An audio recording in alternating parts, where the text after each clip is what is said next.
Hello, hello, hello. Welcome to Royal Sussex Live. Welcome, one and all.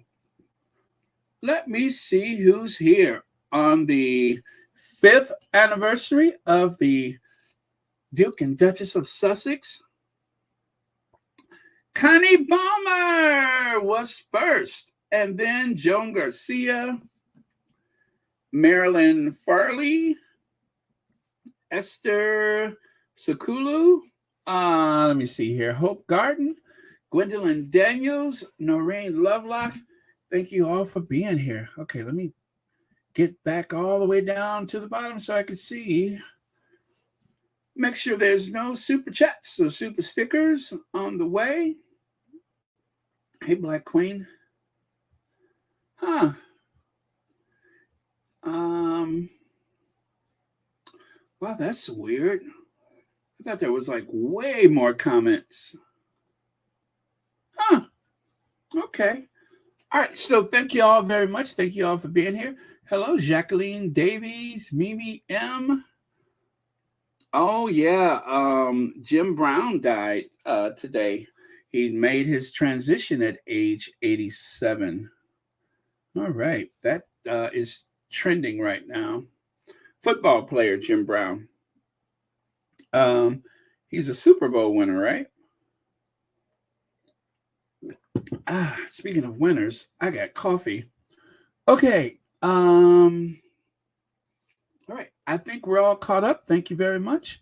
And let's get to it. So last night, I thought I was being clever. I thought I would make a hashtag to trend, right? I believe Harry and Meghan. Well, somebody else has already done that.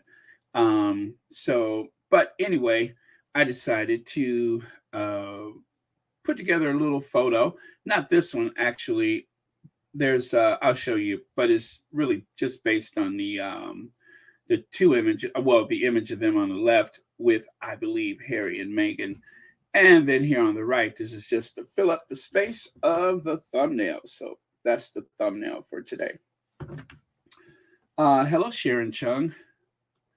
And then there they are, the Sussexes, Prince Harry and Princess Meghan, the Duke and Duchess of Sussex, as they celebrate. So one of the things that people are asking is that we all go back and watch the docuseries, because having the docuseries trending today, or at least making it the most watched, the top 10 of the Netflix, you know how they have that top 10. So if you can, please make sure you just put it on while you're making your dinner or while you're taking a bath or something like that. Put on the the Sussex's docu series. That way, we can make sure that it's moving back into that top 10 if it ever left. Actually, I don't know. But anyway, we should all watch it today, if at all possible. It is on the Netflix. I would give you my password, but I don't feel like it. No, actually, I think I'm all maxed out on people who could use my Netflix. I don't watch. I have to confess, I don't watch it that much, but I really have kept it over the years because other people in the family watch it. So I think I've had my Netflix account for about 13 years, maybe 12, 13 years, nonstop, 12, 13 years maybe of Netflix. And gosh, my Facebook goes back to 2007. Can you believe that? 2007. Manello, thank you. Oh, sorry about that. Thank you so much for the super sticker, and thank you for watching Royal Sussex. Happy Friday to you. Okay, and so this is a little sound bite that I wanted to play for you. Very interesting. Let me see. Yeah, it was very interesting. So I think the guy is a comedian, And so anyway, he oh, no wonder. Okay, I understand now. But yeah, he's a comedian, and he's been on the he was on the BBC today, and I am going to play that soundbite for you so that you can let me see here. Let me just do this. Okay. There we go. All right. So, oh, thank you so much, Elaine Parker, for the super sticker. Okay. Oh, I know what I need. I need my little speaker. That's what I'm looking for. So, with that. Oh, they took some phone calls, right? Uh-oh, sorry about that. They took some phone calls. Oh, and by the way, you guys, I did find my mute woman. I went back and I searched for mute woman. So I do have that again. Hey. Well, I mean, James Barr, podcaster, when Meghan met Harry. I'm actually disgusted by what I'm hearing from so many people in this country today. No, I don't believe it's happened, but I don't believe it's catastrophic. Like the guy said, you can't do it. They said near catastrophic. Is anyone listening? The statement was near catastrophic, with members of the public nearly injured. What do you expect them to do? Just sit tight? Yeah, and have their picture taken. Exactly. Wow. It's a celebrity life they've chosen, and if you want to avoid being hassled by the paparazzi, then okay, you can, would you say that more low to, profile. Would you say that to Diana's family? Well, I mean, would you say when she chose this? I wasn't alive when she died. No, but so I ask know, the question. Would you say that to Diana's family? Would you say that? If the worst had happened, would you be saying that today? Would you be saying, well, they did choose this life? No, because no one should, right. Well, no then one should die in a paparazzi show. Then you shouldn't be saying it now. They had their picture taken where they wanted their picture taken, which was under a controlled situation in okay, whatever. Do you have Facebook? Do you have Instagram? No, I don't do any of that. I'm sure friends of yours do. They would post a picture of themselves in a location they were happy with, post that online, but they wouldn't then expect the paparazzi to show up at their house and take a picture of them washing a casserole dish. They're not Prince Harry, are they? The wider issue is that they don't like being in the news so much. But I don't think that is the wider issue. I think the wider issue is that they aren't happy with the way they've been talked about in the press. Hang on a minute. And that they've decided to come out about those lies and tell their truth, the story as it is to them, and settle that. If you suffer in a toxic situation, you're a hero for getting out of it, for protecting yourself, for talking about it so that it doesn't happen to other people. Did you say that to Diana's family? Okay. Now, what's very interesting is that he says, I'm sorry, so he says, would you want if, let's say a friend of yours has your picture on Facebook, or have their picture on Facebook rather, and that is what they want people to see. That's the public image that they want to share, right? And so then he goes on to ask them, I think the lady answers, well, they're not Prince Harry, are they? And so they go through the back and forth, and then finally it really gets down to the I guess the root of the matter is you don't see Prince Harry as a human. Harry has been dehumanized. You don't see Harry as a human being. Not the comedian, of course, in the green hoodie, but the person on the phone. She said, well, they're not Prince Harry, are they? What is that supposed to mean? So Prince Harry does not deserve any humanity because he's Prince Harry.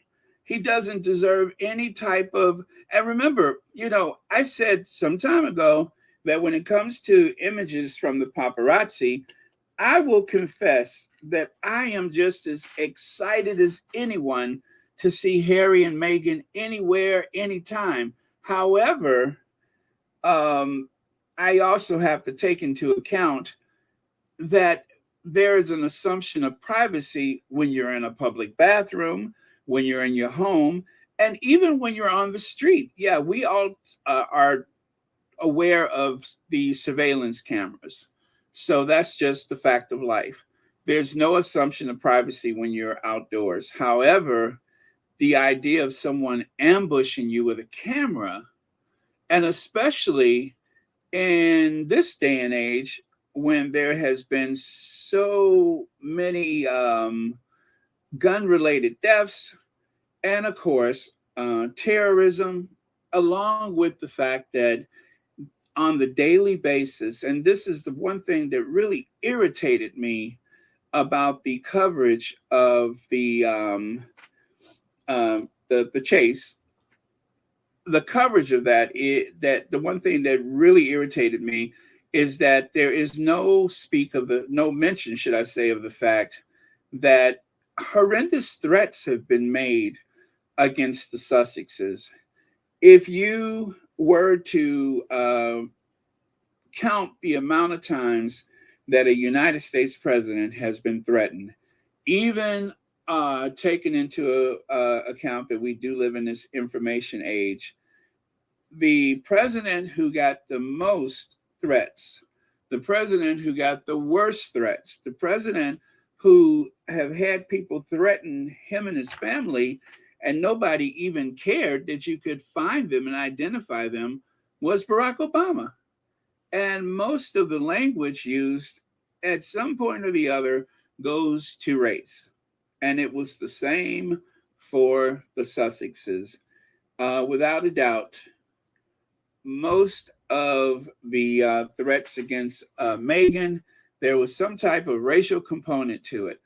And so with all of that going on, if you are being pursued on the streets anywhere, and you have someone jumping out of spaces, riding around in blacked out SUVs and such, yes, you hope that they only want a photo, but what if there's something more to it?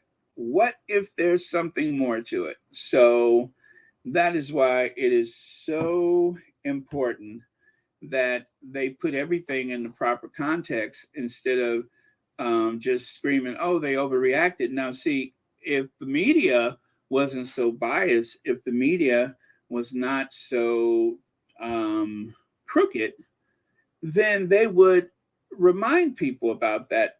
So the easy default for most people is, oh, Princess Diana, look at what happened to Princess Diana.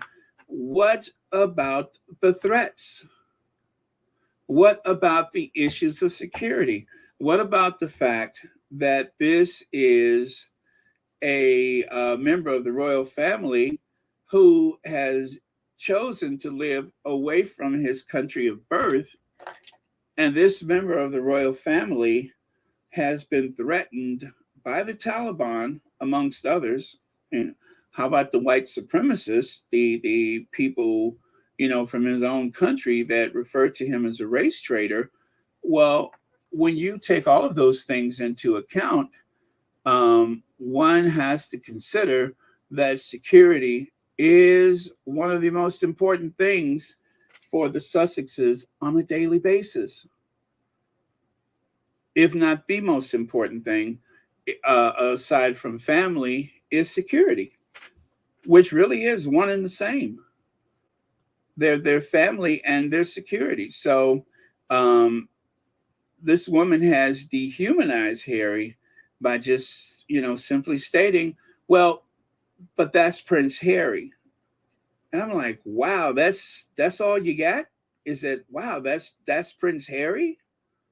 Oh, man. So anyway, thank you so much, Elaine Parker, for the super sticker. And Corinna Reyna, I hope you're feeling better today. Thank you so much for the super sticker, and happy Friday to you. Okay, and let's see here. Oh, by the way, you guys, I put my anniversary video up again, the rebooted anniversary video. And I could see that so many so many people were so excited about the fact that it was up there. Nobody's watched it, but I don't blame you. I mean, you have seen it before, most of you. Trust me, I'm not going to give you one of my lengthy lectures. 6,511 hours. That's not bad for a video that has been released and re-released and re-released. But it has been, digitally remastered. Well, not quite, but I did add a little something to it. So, but yeah, thank you all 6,500 of you who have watched it again. I just thought, that should be like the annual video. You know what I mean? For the anniversary. Let's see here. Oh, BW, thank you so much for the super sticker, and happy Friday to you. Thank you so much for being here. And of course, being a member of Royal Sussex. Oh, Marcia Ware, you saw it this morning. Thank you so much. You and 6,500 other people, but I'm not counting. I don't pay attention to how many people watch my food truck videos. I mean my anniversary video. I don't. Thank you so much, Teresa McDougall. But like I say, it doesn't matter. I don't really pay attention to stuff like that. I mean, it was just one of the happiest times in my entire life, and I just wanted to share it with you all again and again and again. And if only a handful of people watch it a second or third time, it doesn't matter. It's not that important. It's just a video depicting the time that I was in the crowd during the royal wedding. It could have been anybody. Thank you, Nicolette. Thank you so much. I really appreciate it. But I'm just saying there, and 6,500 people have watched it in 11 hours. I'm not trying to make anybody feel guilty or anything like that. I'm not rubbing it in or nothing. I'm just saying it's been up there for a while, and only 6,500 people have watched it. It's still doing better than the food truck.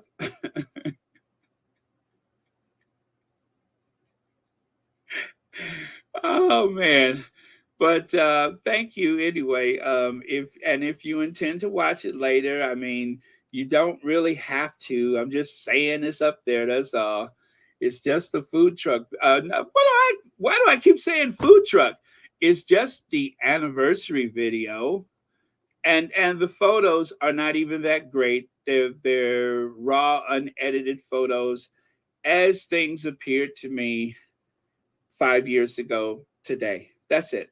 I'll probably never make mention of it again. Noreen Lovelock, thank you so much for the super sticker, and thank you so much for being here this Friday. Okay, so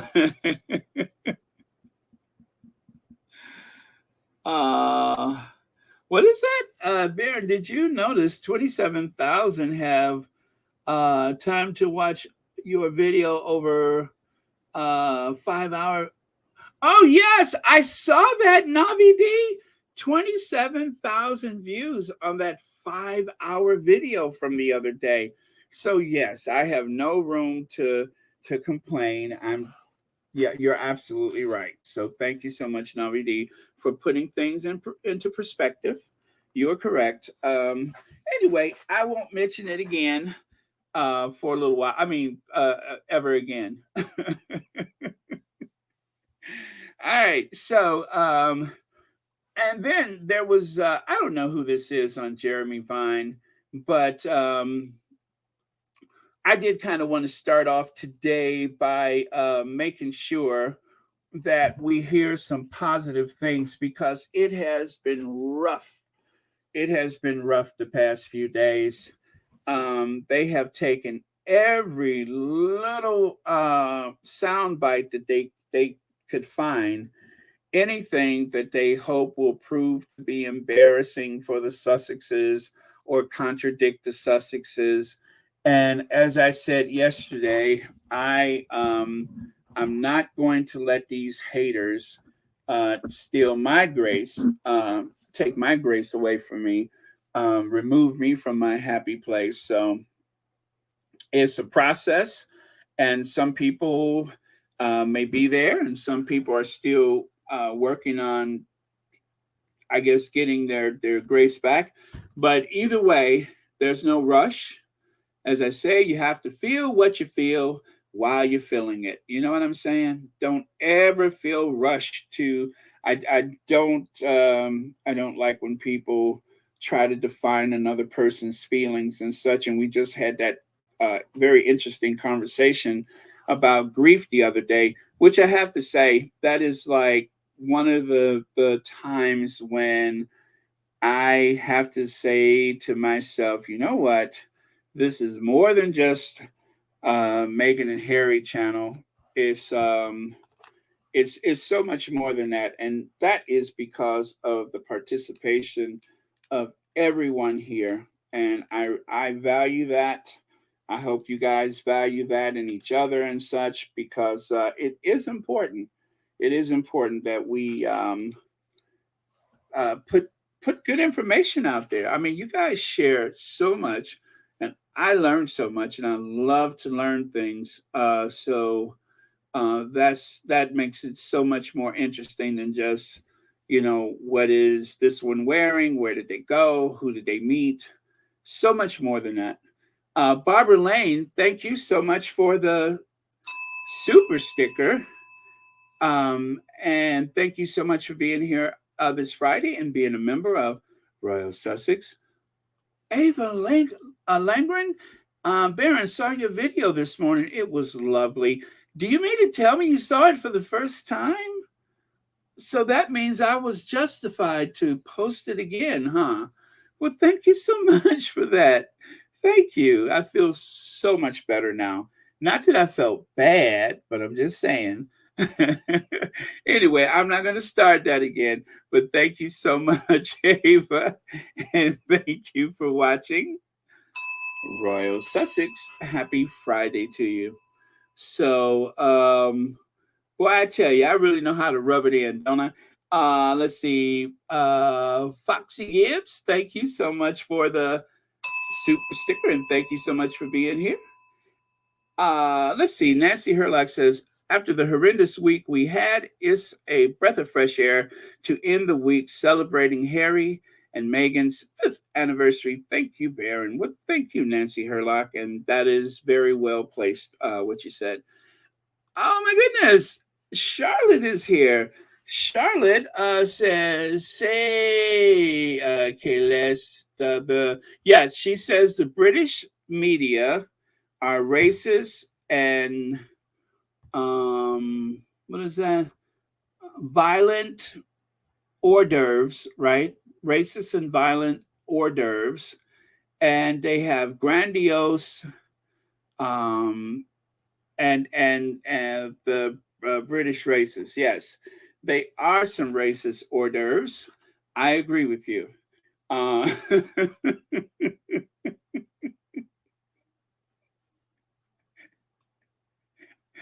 I agree with you on so many levels. Well, thank you so much for that, Charlotte. And thank you for being here this Friday. Ladies and gentlemen, Charlotte.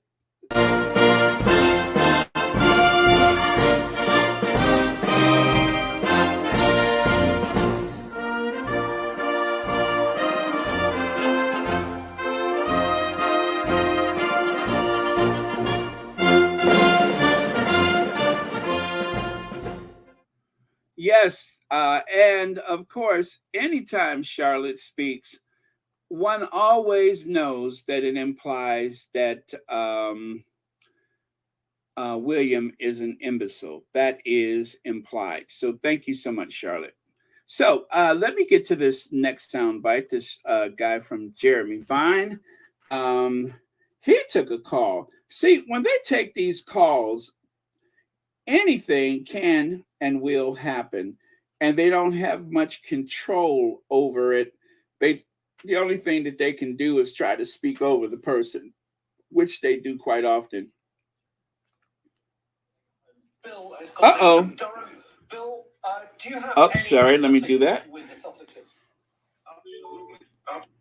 Can I explain what people are saying at home? Bill has called in from Durham. Bill, do you have any empathy with the Sussexes?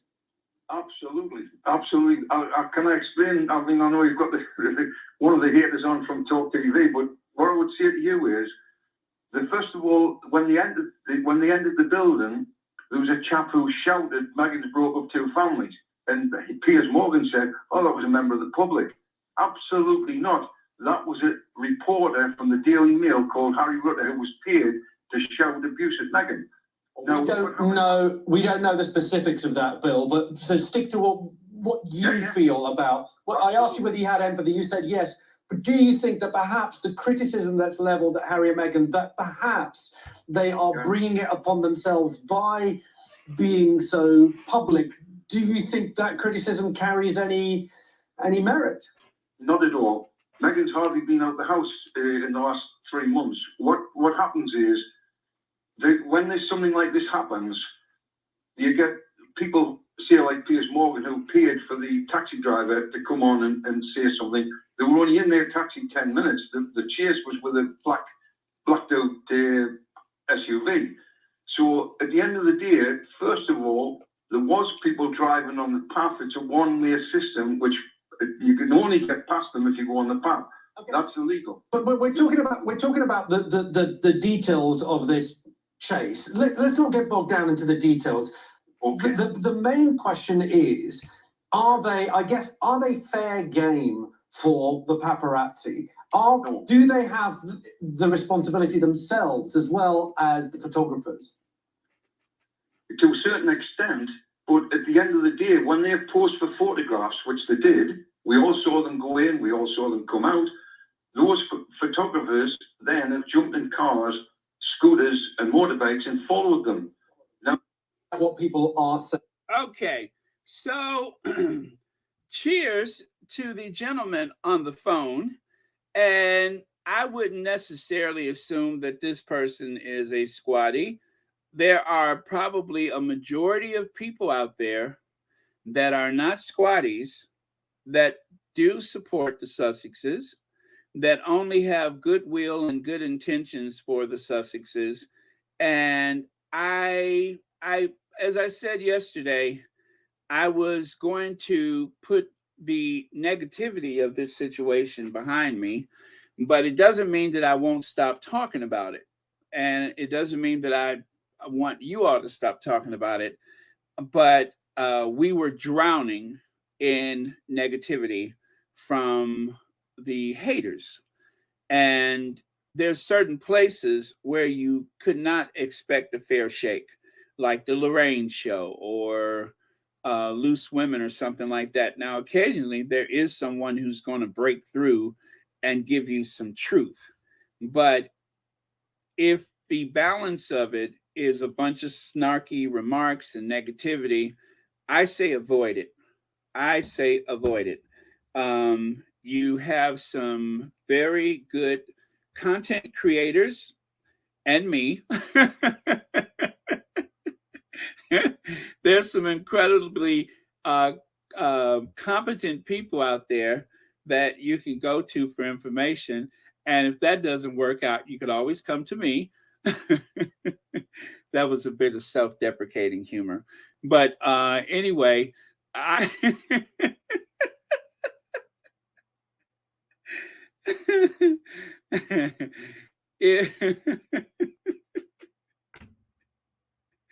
like, for instance, Petal, who is so capable and so competent and credible. If you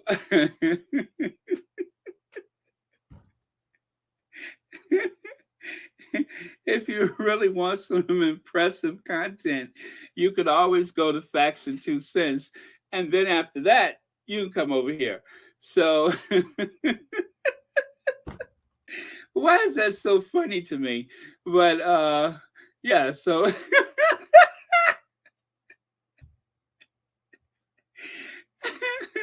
yes, that's what I'm saying. So if you really want some capable and credible content, you could always start off with Facts and Two Cents, and then after that, you can come over here.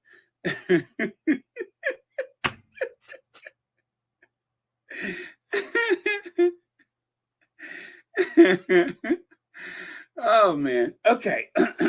let me get serious here. And maybe a little more coffee.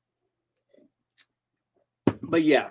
So but that's what I'm trying to say is don't punish yourself with that negativity, because the part of the grift of these news programs is that they present arguments as though they're facts instead of opinions, and then of course they will put a panel of people on there, and sometimes your favorite and trusted people are overtalked, they're shouted down, and they never really get their points across. And some of the people with the best of intentions are not good at those verbal sparring matches like that. So Dr. Shola is just not going to let anybody talk her down. But not everybody can do what Dr. Shola is capable of, like running Piers Morgan off of his own show. Off of Good Morning Britain. Not everybody can do that. So that's why I say don't find yourself waist high in a lot of filth before you can actually get some relevant words. Protect your mental health. So there we go. Listening to let's see. Is Petal on right now?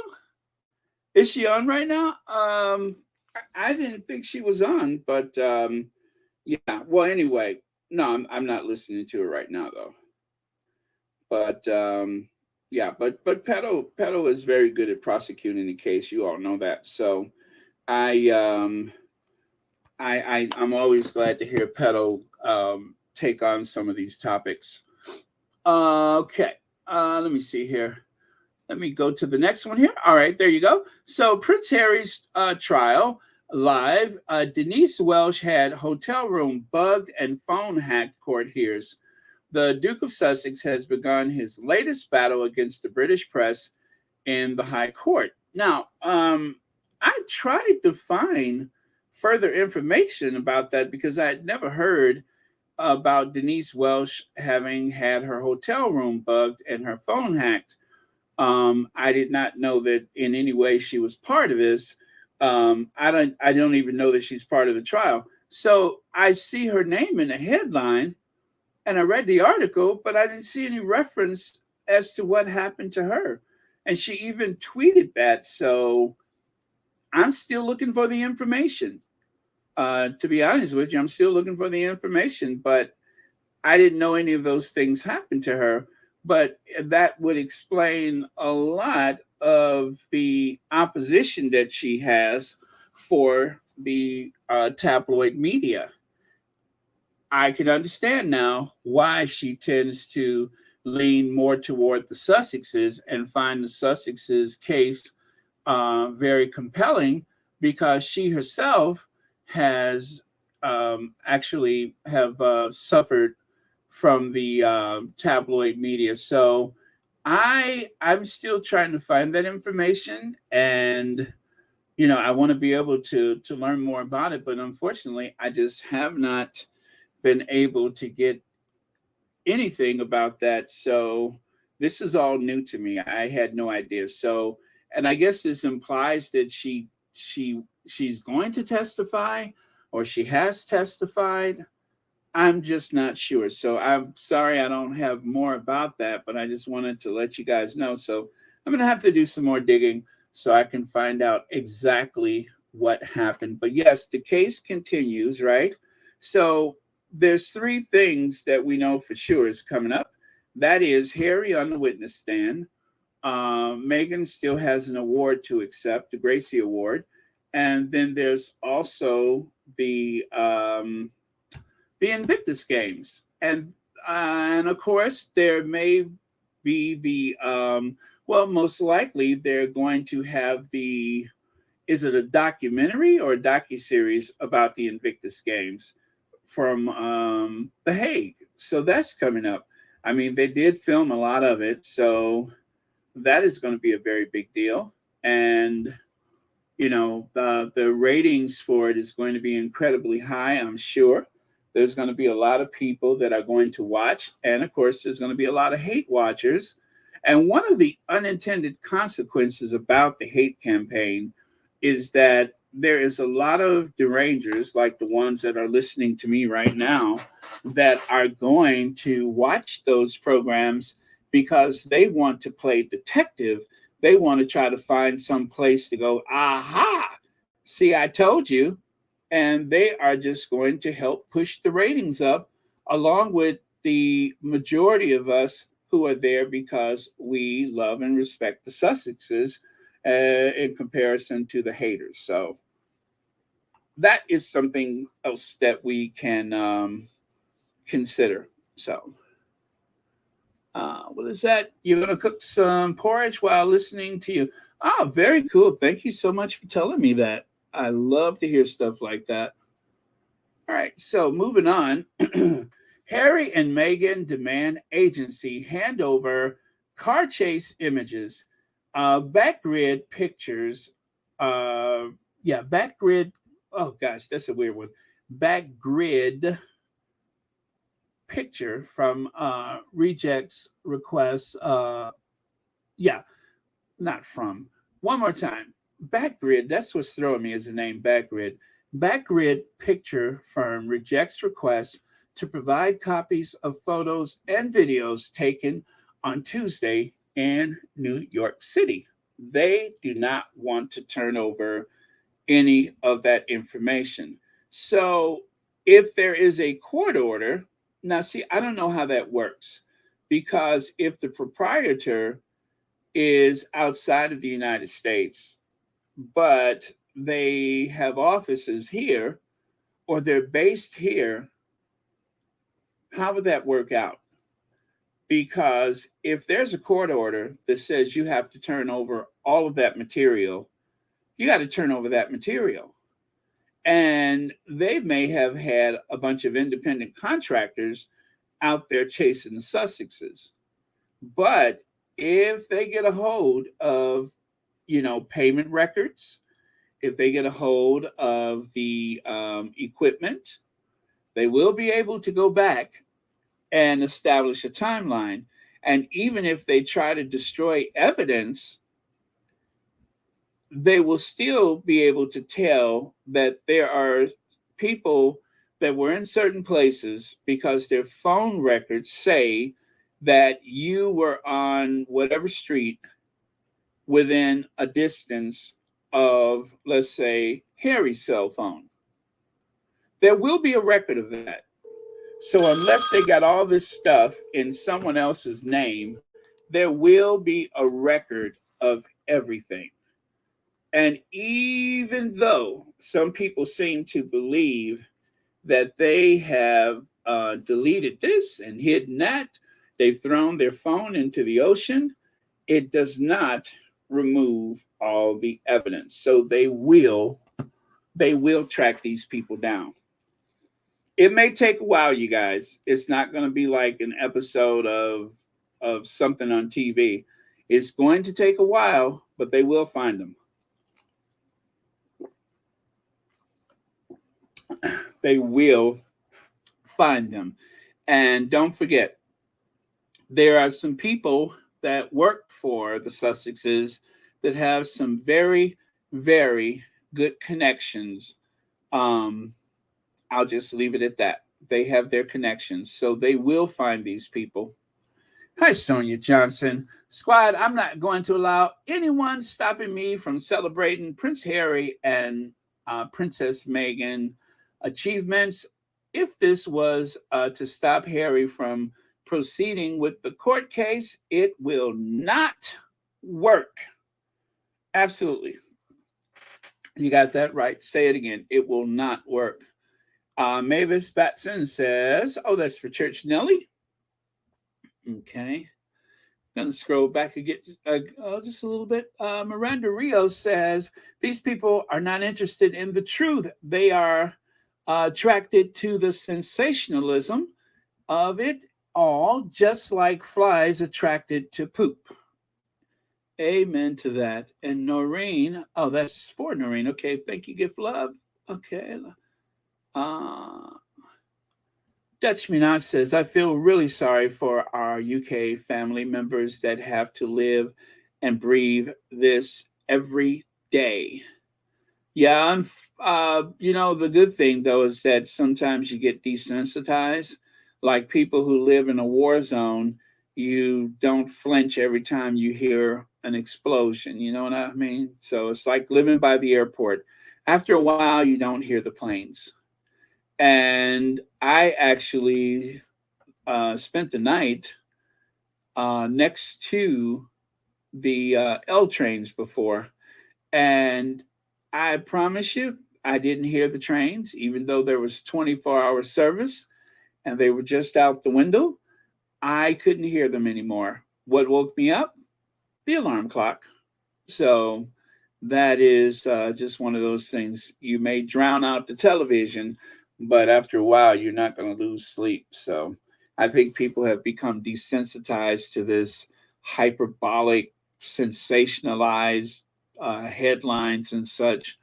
I don't think they even see it anymore. And that's the bad thing, too, is that they're probably internalizing a lot of this negativity and are unaware of the way it affects their lives, their relationships, and so on. So that's one of the really terrible things about the gaslighting and all of the propaganda, is that people become desensitized and they don't know how badly they're affected by these things. Have you ever spoken to a friend and they're all they talk about is doom and gloom and how terrible things are, and this country this and this country that? And I even had to explain to people on a few occasions, no, the system is not broken. The system is doing what it's supposed to do. The thing is, when they wrote the Constitution, yeah, it was for wealthy white landowners, but with some very important constitutional amendments, now it is more available to every citizen, equal protection under the law, at least in theory. And of course, sometimes the system seems like it doesn't work, but it's doing what it's supposed to do. Nobody under this system that we have in the United States, nobody wins all the time. You have to bargain, you have to trade, you have to make deals to pass laws. That part of it works. Now, whether or not it's good laws, you can argue about that, of course, but the system is doing what it's supposed to do.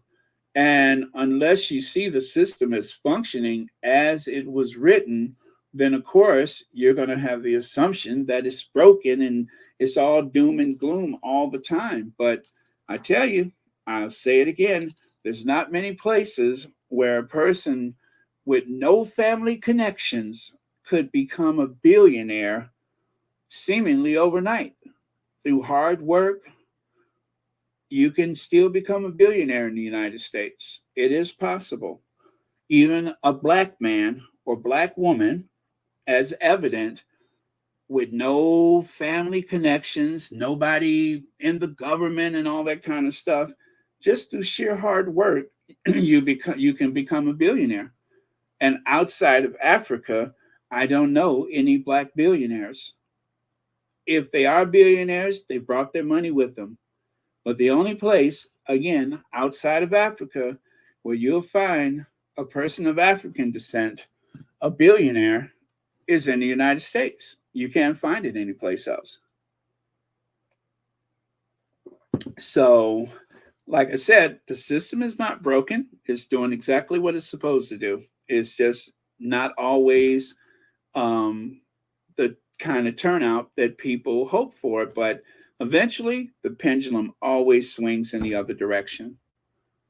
Okay, so And then you can see the caption right there. It says, the Duke and Duchess of Sussex have reportedly demanded a celebrity photo agency hand over images taken during what the royal couple has said was a near catastrophic chase with a ring of highly aggressive paparazzi. So pretty much the firm has rejected that request.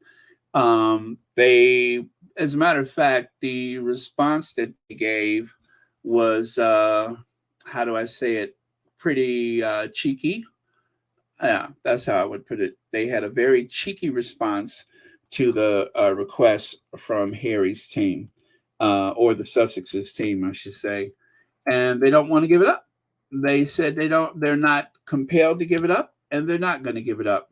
So that may end up, and not even may end up, it will end up in a court of law. But eventually, they're going to have to hand over that stuff, especially if the FBI investigates.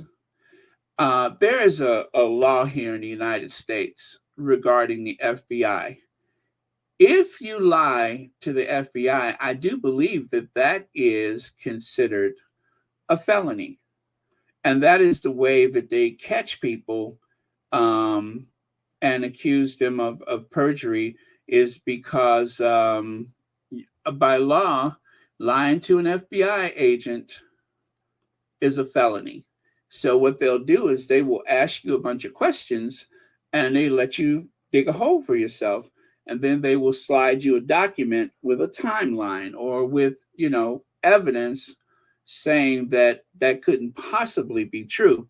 Now, would you like to answer that question again? And if you still continue to deny, even though there's unimpeachable evidence in front of you, well, then you're going to have problems.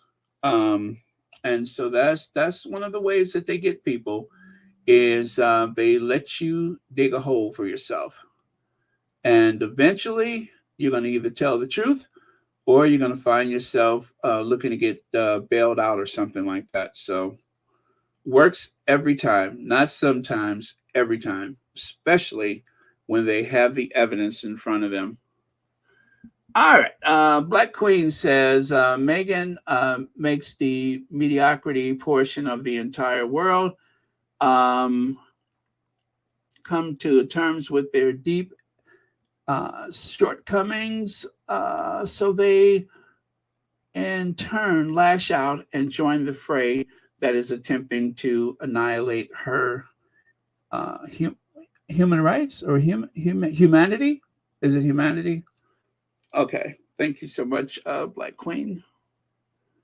Let me see. TT Carter says, that was so smart of Harry's spokesperson team to put out about the incident, because that made the UK tabloids take the articles down with the pic. Yes. And I told you, I saw those photos before I went to bed, and then I wake up and they're gone. And of course, when I saw them, I had no idea that, because I saw them in the taxi, I couldn't figure out why they were in the taxi, but I could tell from the look that they had on their faces that this is not a good thing. The looks are haunting. So when I saw that, I'm just like, okay, this is not good.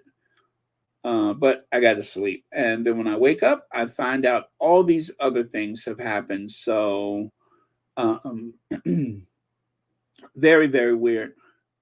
Faith Miller said, did they really actually say demand, or is it another attempt to defame them in some way? I can hear the screams of, I thought they wanted, oh God, yes. I thought they wanted their privacy.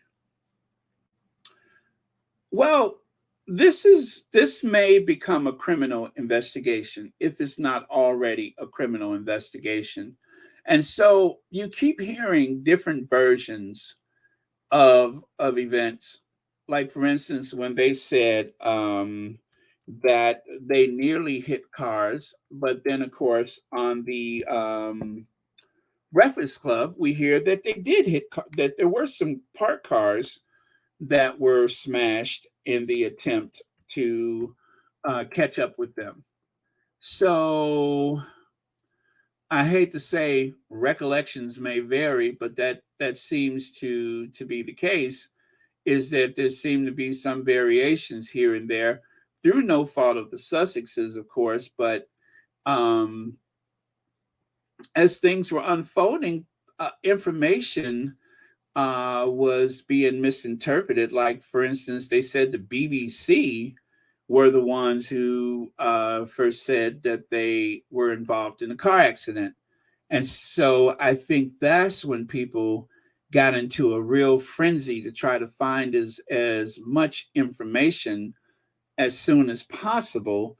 And I believe that's where a lot of mistakes were made.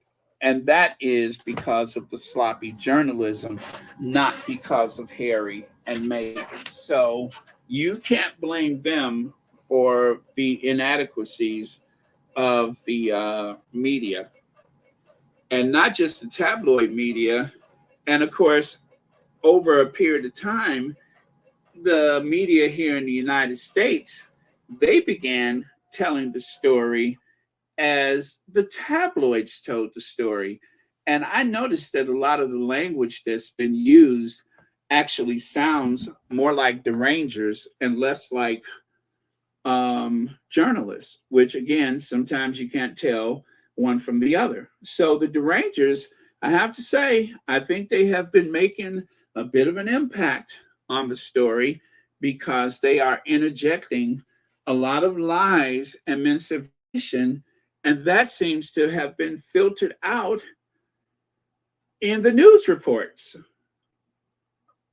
I noticed that the language sounds eerily similar. So there's that you have to consider. So let me see here.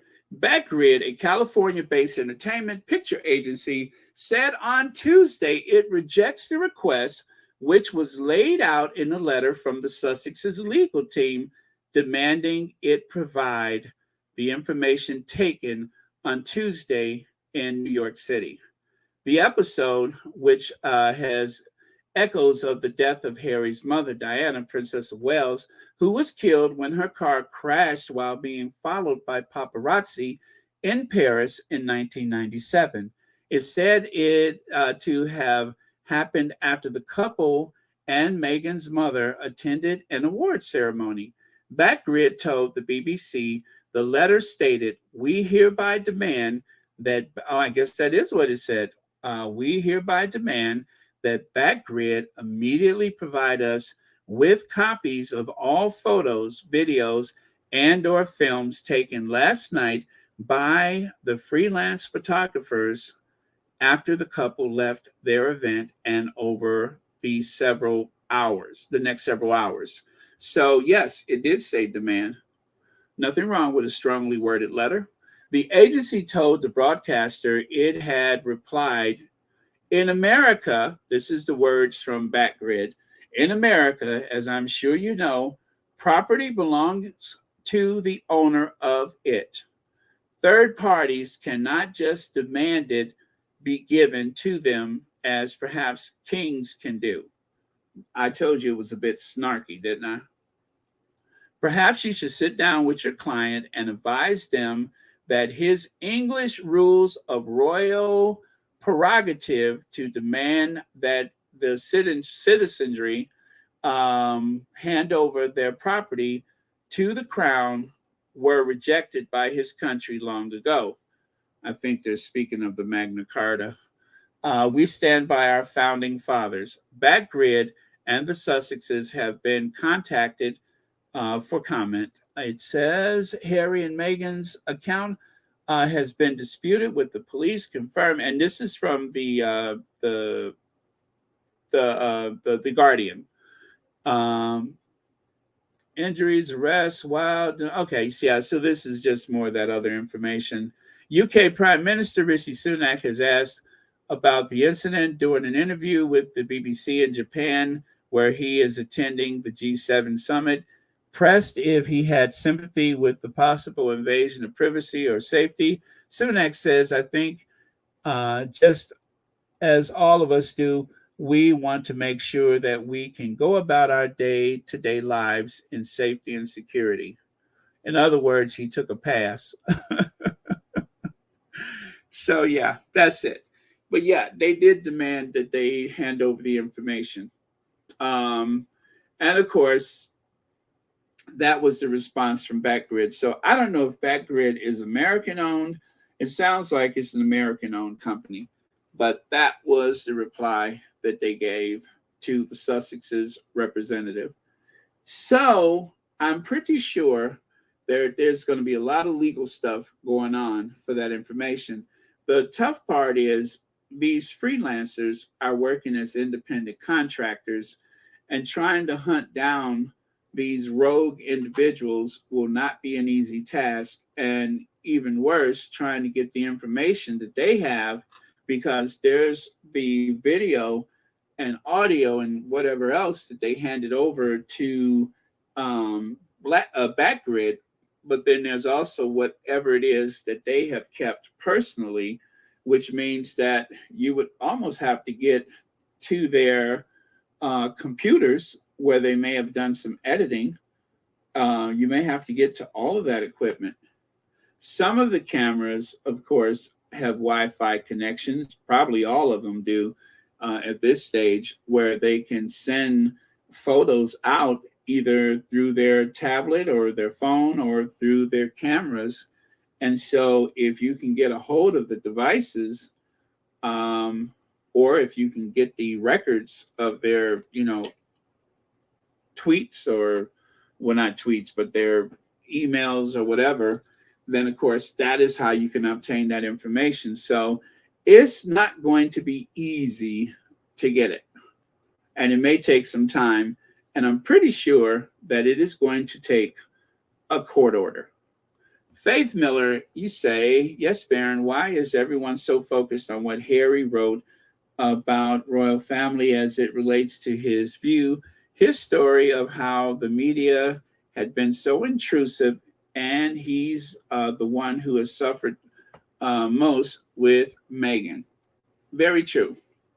Very, very true. And, I've been calling the royal family and the media, I think I'm going to say the tabloid media. I have been saying that they act more like a protection racket. I'm going to demonstrate that very soon. Stay with me. I'm going to demonstrate that very soon. So let's get back to this. There is our Queen Doria looking fabulous on her daughter's wedding day. And even the day before the wedding, you could see Mama Doria and Meghan making their way into that country estate turned hotel, where they actually had Blackamoor statues that were removed before they got there. But yeah, very, very charming photo. And Doria looks sensational, just as she did the other night. Gosh, it's already, what was that, Tuesday night? Was it Tuesday? Yeah, I think it was Tuesday. Yeah, just as she did Tuesday night. So good on you, Doria. And what was that? I think she was wearing Valentino, right? Was that a Valentino suit she wore to the wedding? But anyway, she looks absolutely lovely. What's that? You say has companies in the US, UK, and Australia, is it? That explains why backhanded comment. Oh, okay. Thank you for that. Yeah, I told you it was a bit snarky. It was a bit snarky. Ramamosa Ryan says, everyone stick to what Harry and Meghan said. Notice how the media purposely distort and misrepresent what they said.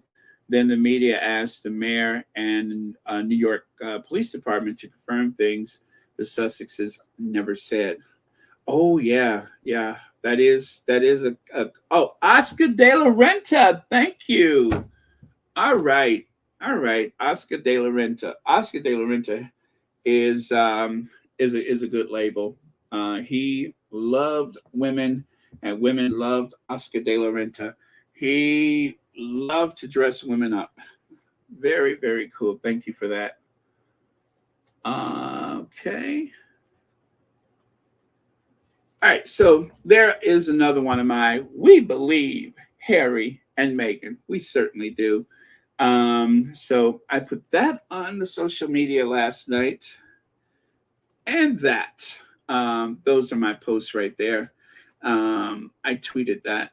Well, early this morning, I tweeted that.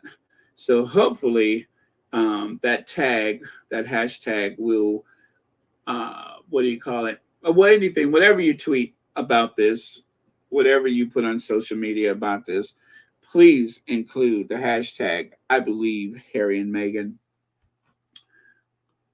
I was going to do this at first, but I'm like, well, you know, Doria's implied. So there you go. But yeah, love that picture of them. If nothing else comes out of this, I love seeing that photo of the three of them together. Love, love, love that. Antoinette Johnson, thank you so much for the super sticker. And thank you for watching Royal Sussex. Happy Friday to you. Okay. Let me see. Noby D says, guys, I never heard you spoke about Harry and Meghan honeymoon in the Mediterranean and got back in time for Trooping the Colors in June. I'm still reading Spare. You know, I was, the thing is, I was there, of course, on the wedding day. And then the Trooping the Colors, I think that was, I can't remember what the date was in June, but I went to that too. So during that period, I was kind of not really in a media blackout because I still had the social media, but you know, I was like doing day trips and on and off trains and buses and stuff. So I had did a lot of things in between that. So that period of time, I don't have much recollection of anything that went on. So I wasn't even sure that they took a honeymoon, because I do believe the very next day they had appeared at the garden party with Charles and, I was about to say Godzilla, Charles and Camilla. And so I didn't even know that they had took a honeymoon. I wasn't sure they took one. And I thought it was weird that they didn't take one. But again, I was traveling, so I didn't have much reference to anything like that. Oh, did I? Oh, did I mention Trooping the Colors? But you don't mean the honeymoon. Yeah, so, but yeah, there you go. Let me see. I believe Harry has instructed his lawyers that if anything happens to any of the Sussexes, release all receipts, all the dirt, show where the bodies are buried. I think that goes without saying. Not to mention the fact that there is that extra footage of the Oprah Winfrey interview, which one thing about those interviews, there is the video that is obtained by the host or the interviewer, and then of course, as we found out with Michael Jackson, and oh gosh, who was that interviewed him? The one that did Princess Diana's interview. We found out that Michael Jackson had his own video recording simultaneously. So, just assuming, not to say that happened, but sometimes people have more than one video going at any given time. So that is just the thing. You know what? Where is my girl? Let me see. Where is she at?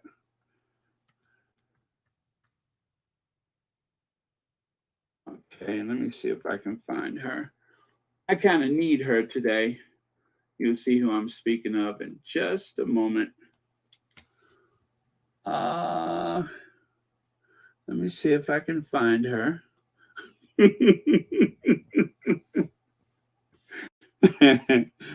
Oh man. Sometimes she's just what the doctor ordered. If I can find her. I wasn't even expecting to look for this one. Give me just a second here.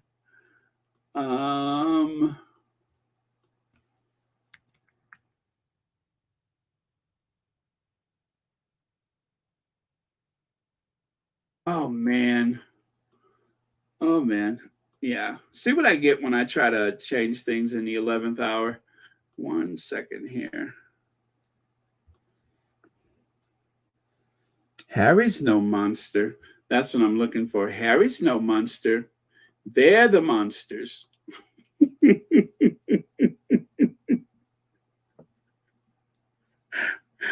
Oh man. Everything that Harry said in his book, I need her right now. You know what I'm saying? I really do. Harry's no monster.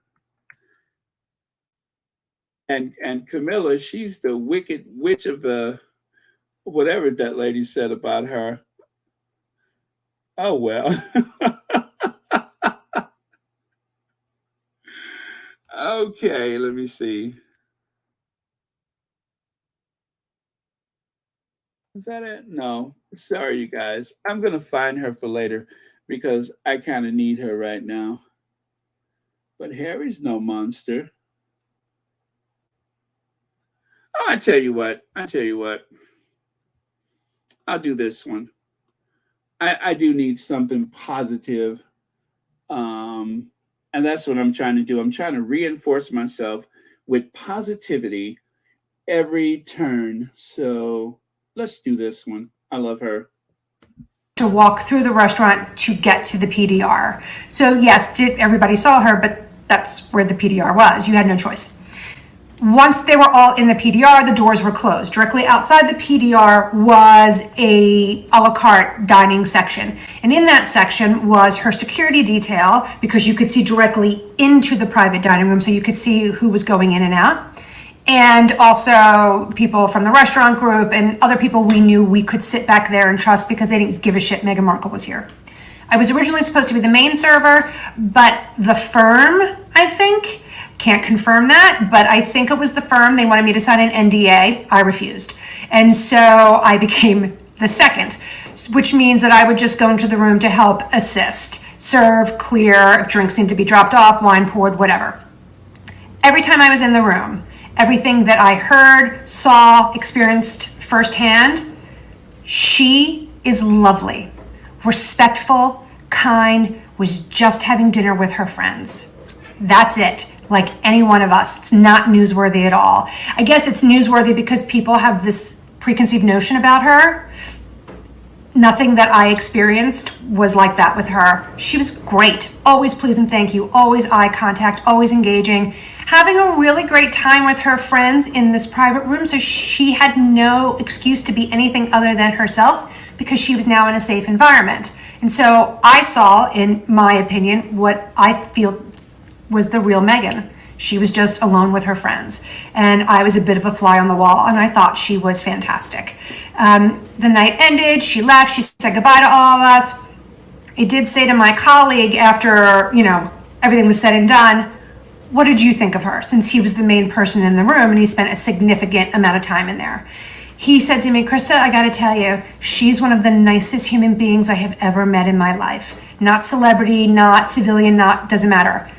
Totally the nicest human I have ever met in my life. He couldn't stop raging about her. So maybe everybody needs to back off a little bit and give her a little bit of grace because she's really lovely. I love Prince Harry, and Prince Harry should be king. He should be king. Prince Harry, not William. William and all of them in there, Camilla is the wicked witch of the devil himself because she is part of why Princess Diana is not here. I do not like them. I am from the islands and we don't need them in the Caribbean. Get lost. Demolish the monarchy. This is 2023, okay? And I will support Harry 100%. I do feel for him. Yes, I do. And everything in the book is the truth. And Charles is the monster, not Harry. Harry's no monster, not Meghan. He's bringing the story out right now. They are evil people. They are not nice. Behind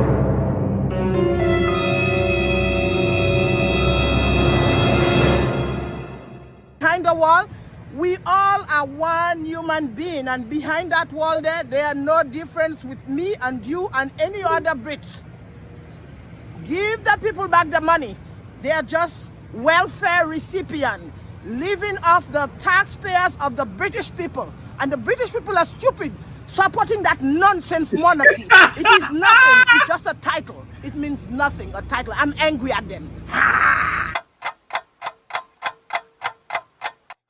There you go. Now I feel better. The wicked witch of the devil.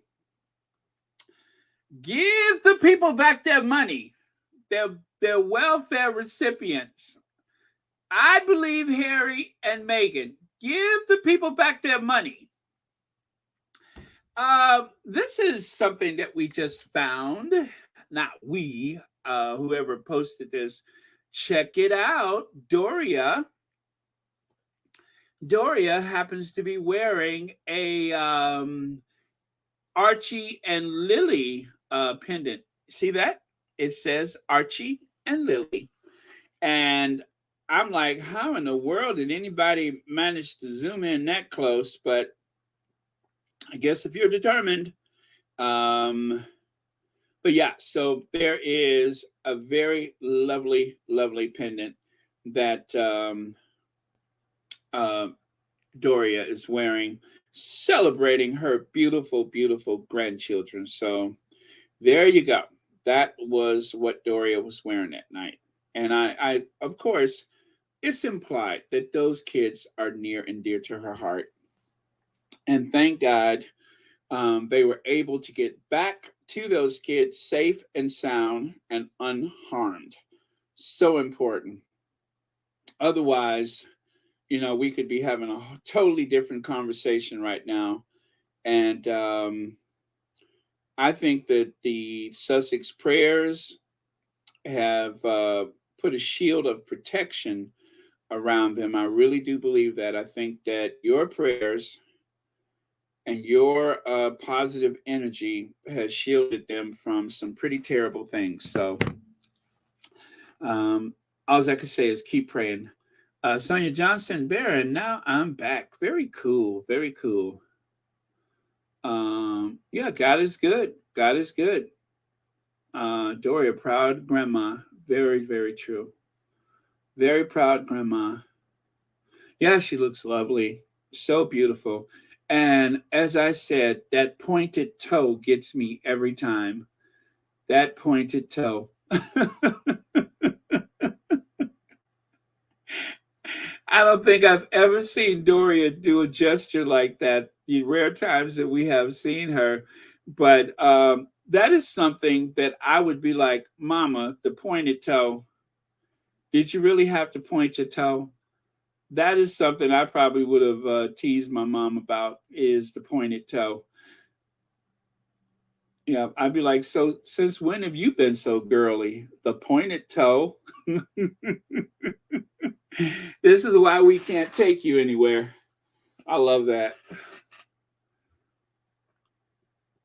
Also important to remember, in his 18th week, Prince Harry's memoir, Spare, returns to #1 on the New York Times bestsellers list. Did you get all that? The audiobook is also #3 on that list. So here we are. It is May the 19th, and Spare has returned to the #1 position, as Nipsey Russell would say, the #1 position. So there you go. Spare is back to #1, New York Times bestsellers list. So I am very, very proud of Harry and very grateful to the ghostwriter who has suffered his own slings and arrow. And I can't help but think the fact that, what is his name, Moringer? I can't help but think the fact that he went through all of those terrible things himself helped him to tell the story more accurately. Because you know what they say, you have to suffer for good art and great art. So as an artist, he has suffered, and he has had to walk in Harry's shoes and found them quite tight for his feet. So I guess you could say that is a bit of a, I won't call it a mixed blessing, but interesting turn of events. And then, of course, there is Ben McBean. Yes, Ben McBean.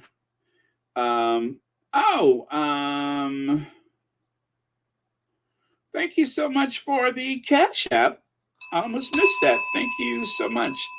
Let me see. What's the initials there? Oh, okay. Thank you, Dee. Thank you very much for the Cash App.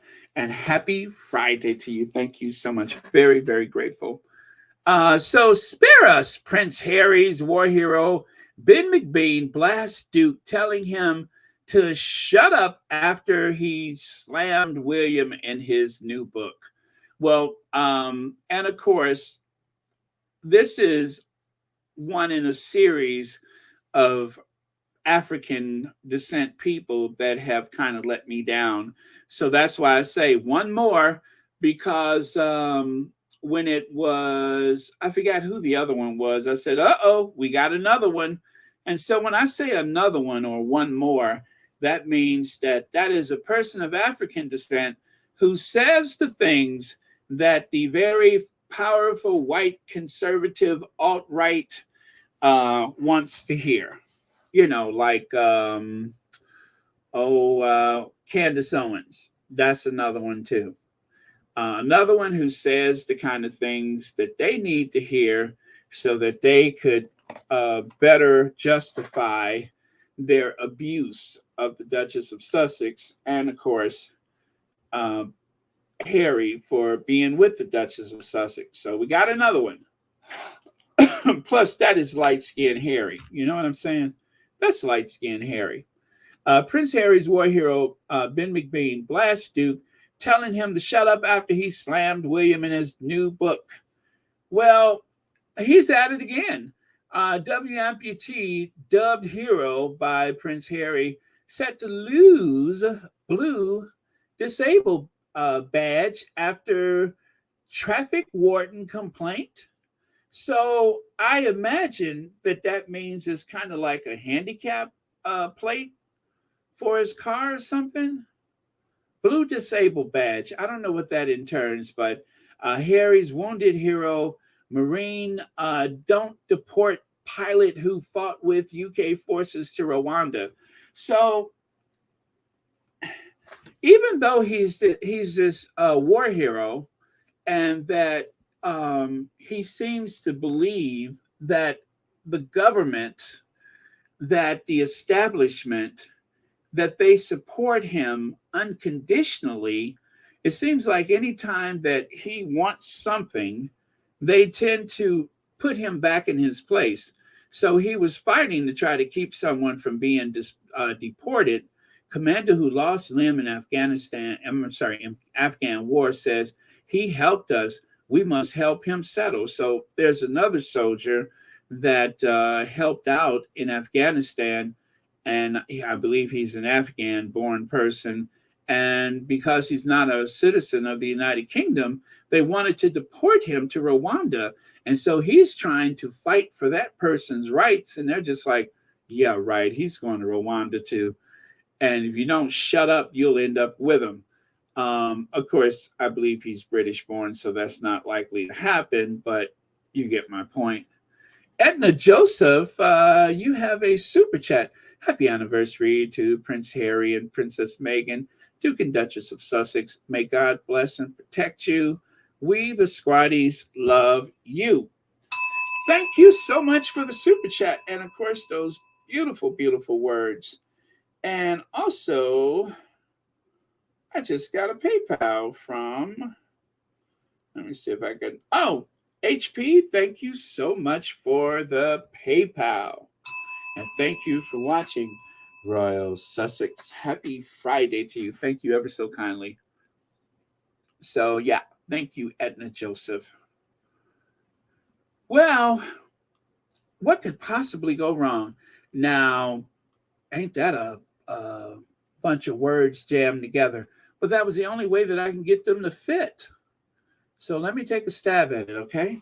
A former Royal Marine who lost 2 limbs fighting in Afghanistan says he was fined for using a disabled bay, I believe that means a handicap parking, despite offering to show the traffic warden his blue badge.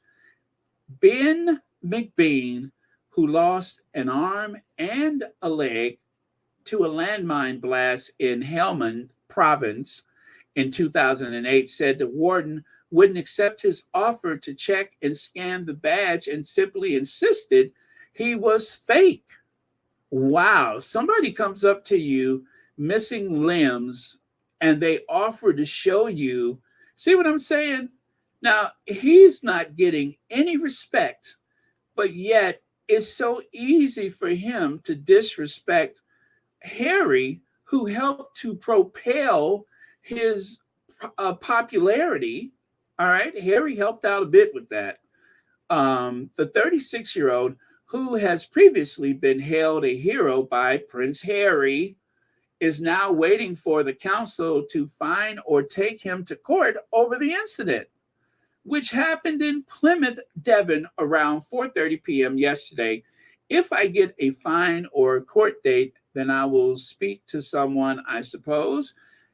It's sad, really, isn't it, how you could you got to prove your disability to people or else. Plymouth City Council has since said it is deeply concerned about the incident and has contacted Mr. Bean. So it is, let me see, Plymouth City Council has since said it is deeply concerned. Oh, wait, I'm sorry. I lost my place here. So they can investigate the matter further. But if it's not the first time that he had this issue over the blue badge, Mr. Bean previously had to fight to get his back from the council after they spotted him running the London. Oh my goodness, they took it from him because they saw him running the London Marathon on his prosthetic leg. He explained that these issues have led to him avoiding using disabled parking bays, but had no choice yesterday because it was so busy. Within minutes of parking his car, he said a woman in a coffee shop overlooking the car park, began tapping on the window and shaking her hand before she followed him outside, saying, "Excuse me." Mr. Bean ignored her, but when he returned to his car 15 minutes later, discovered the woman, a parking warden, and 2 other men were there. The warden was tapping on my window where the badge was, saying it's a fake badge. Wow. This guy gets no respect whatsoever. And yet he's always the first person to try to defend the very people. He explained that despite offering to give it to the warden so she could check and scan it, which would verify that it was genuine, Mr. Bean claimed he refused, which prompted the former commando to leave. I had to turn around to get out, so I came back past him. He explained they are in the middle of the road and they are all clapping me as I drive past, saying I'm getting a fine or going to court. The father of 2 has since shared news of the experience on Twitter, prompting, so he wants to tell his story and he wants everybody to show compassion, but Harry cannot speak of a lifetime of abuse from the institution and from the tabloid media. No, he's not allowed to do that. Anyway, prompting many people to throw their support behind the Marine turned motivational speaker. And despite news of it going viral, he has not expected an apology from the council or to punish the warden for how he was treated. No, they're not going to do anything to that person. Isn't that something? Well, Mr. McBean, Mr. McBigmouth, Mr. Everybody should hear my story, but I don't want to hear Harry tell his story. What say you now? What say you now? Oh, well, that's the way it goes.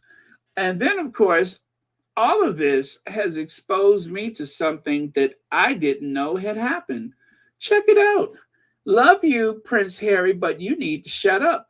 Makes you wonder the people he's hanging around, if it was going good for somebody by now, would have told him to stop. Let me see. Katie B says, happy anniversary to our king and queen. We, the Squatties, are always praying for you. Thank you so much. So, you guys, I have a little sound bite from Miss McBean. Mr. You better pack your bags because they might send you to Rwanda too. I have a little sound bite. I did not know. You know, he seemed like such a nice guy, but I don't know who would be motivated listening to somebody so negative. You know what I mean? He seems like such a negative little twit. Where is that at? Oh, so here it is. Here it is.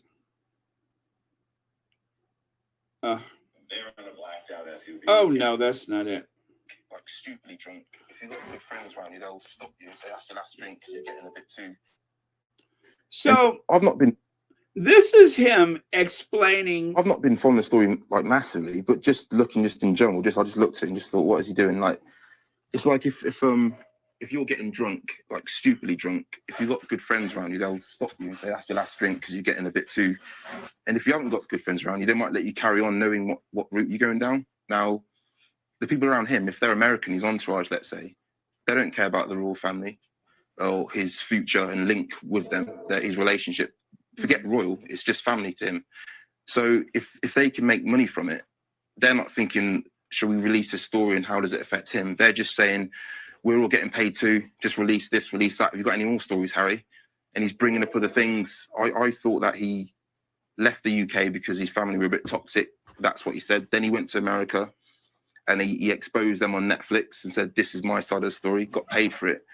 Go and enjoy your life over here in America. I don't understand why he keeps looking back and trying to just go and enjoy life over here. Yeah. So that's why today, when I saw the papers, his face everywhere, walked in the petrol station, his face everywhere, and I just thought, just go and enjoy your life over there, man. Just chill out. You've got your money. Just relax. Just stop coming back here. And if you want to come back and say your piece, just come back to the UK and settle it. Or if you can't settle it because your family's that toxic, just don't speak to them again. Simple as that. Do you think it is about money? I think now it must be, not for him because he's got loads of money.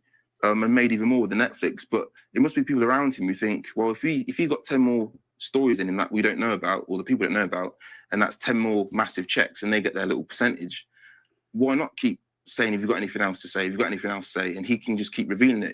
They might get Meghan to write a book about what it was like when what was the weather like in the UK, and she might make 10 mil off of that. It could be anything. So I doubt it's like their idea all the time. I reckon they just got people around them saying, they're a money-making machine, and they're just using them. Some people would say that Meghan is one of the people who's leading Prince Harry astray. I mean, would possibly. You agree? I mean, Harry probably had some things he wanted to say beforehand, but wouldn't have done it alone. And Meghan may have encouraged him and given the confidence to say his piece. Now, I do agree that it was not nice to hear, but it was good, right, to say like how he felt about why he left the UK. And I felt that was good that he said it. Whether you believe it or not, different story. But I felt that was good that he said that. But now he said his piece, like, go and live your life then. I don't understand why he keeps coming back for round 2, 3, 4, 5. I just think if you've got a chance to go and be happy, which is, I thought that's why he left, to protect his family, just go and do that. What he's doing now, it just seems it's kind of not helping, not doing any favours. Yeah. I've not been... This was, of course, Talk TV.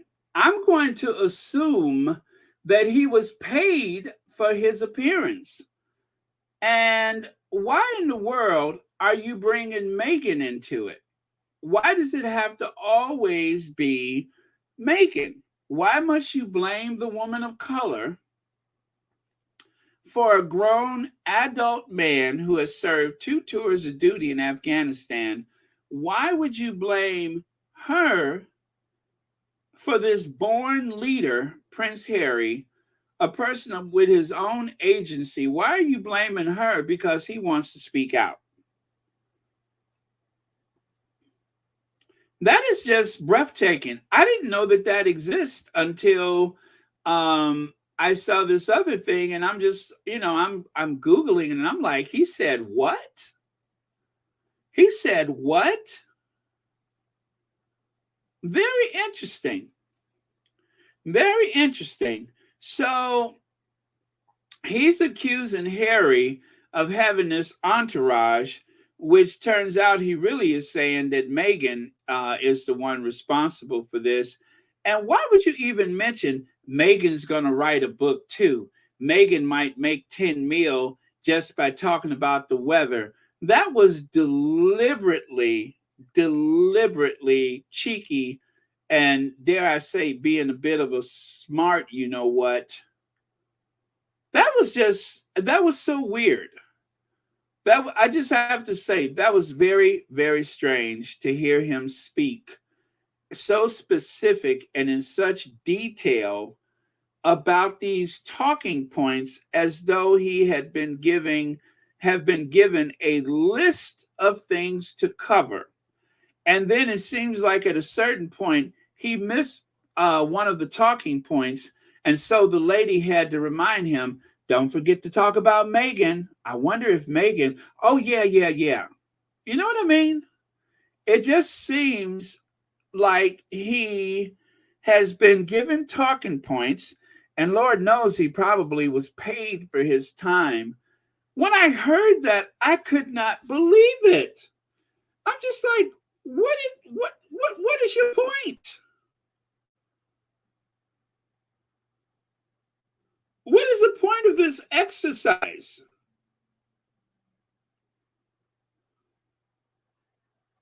Oh, let me see. I think now it must be not for him because he's got loads of money and made even more with the Netflix. But it must be people around him who think, well, if he's got 10 more stories in him that we don't know about, or the people don't know about, and that's 10 more massive checks, and they get their little percentage. Why not keep saying, if you've got anything else to say, if you've got anything else to say, and he can just keep revealing it. They might get Meghan to write a book about what it was like when what was the weather like in the UK, and she might make 10 mil off that. It could be anything. So I doubt it's like their idea all the time. I reckon they just got people around them saying they're a money making machine, and they're just using them. Some people would say that Meghan is one of the people who's leading Prince Harry astray. I mean, would possibly. you agree? I mean, Harry probably had some things he wanted to say beforehand, but wouldn't have done it alone.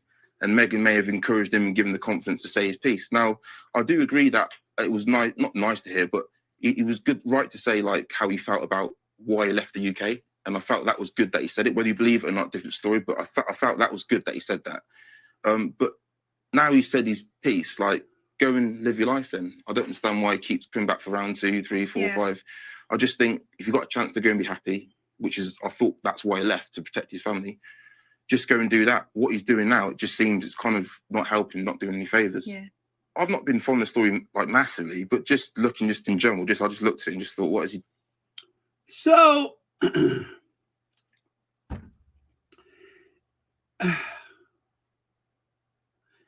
you have been given your marching orders, your talking points. I cannot believe this guy. I cannot believe this guy. Now, this is the people that were photographed a few years ago working for Kate, for William and Kate at Kensington Palace. These are people that get a percentage of whatever they get, meaning that Charles at the time was supporting them. And of course, their staff got a, let's say, whatever it was that the Cambridges got out of it, the staff got a percentage of it too. In a roundabout way, they were paid, right? They still got paid. And so I would say that those people are an entourage. Those are the people who tell them what to say and what to do. Those are the people that set up their meetings. They're the people that handle their diaries and their phone calls and letters and correspondence and such. That's an entourage. That's an entourage. Yeah, and I would say if you got the ability to run a marathon, it's no wonder people think you don't need a badge. There's some people that have disabilities and handicaps that totally reject the idea of having a safe parking space closest to the door. Not everybody accepts it. There's no mention of that, but it was something that he considered was a right, so he wanted it, and he uses it whenever he chooses to. He has been totally disrespected by the same system that he tries to uphold and support, that same system that has been attacking what is supposed to be his friend, Prince Harry, one of the people who helped to put him on the map. There's a lot of people who have walked away or otherwise from Afghanistan that you'll never hear of. But this guy has a career as a motivational speaker, and obviously being paid by the television appearances he makes. And I would say one could argue one of the reasons is because of Prince Harry, the person he's stabbing in the back right now. Now, that's enough about that monster. Speaking of monsters, I'm just going to leave this here. If you know, you know. If you know, you know. You can put it in the comments if you like. But this person right here was on television. No, not on television, but on his little podcast going after Harry and Meghan. And when I took a good look at him, he reminded me of something. And so I won't say what it is, but if you know, you know. Oh,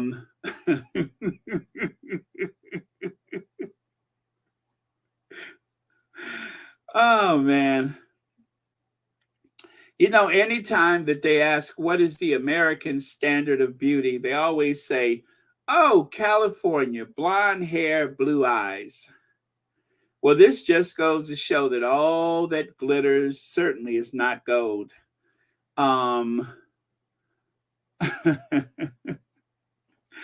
Okay. I think we have a winner. Marshar. I think we have a winner. Like I say, if you know, you know.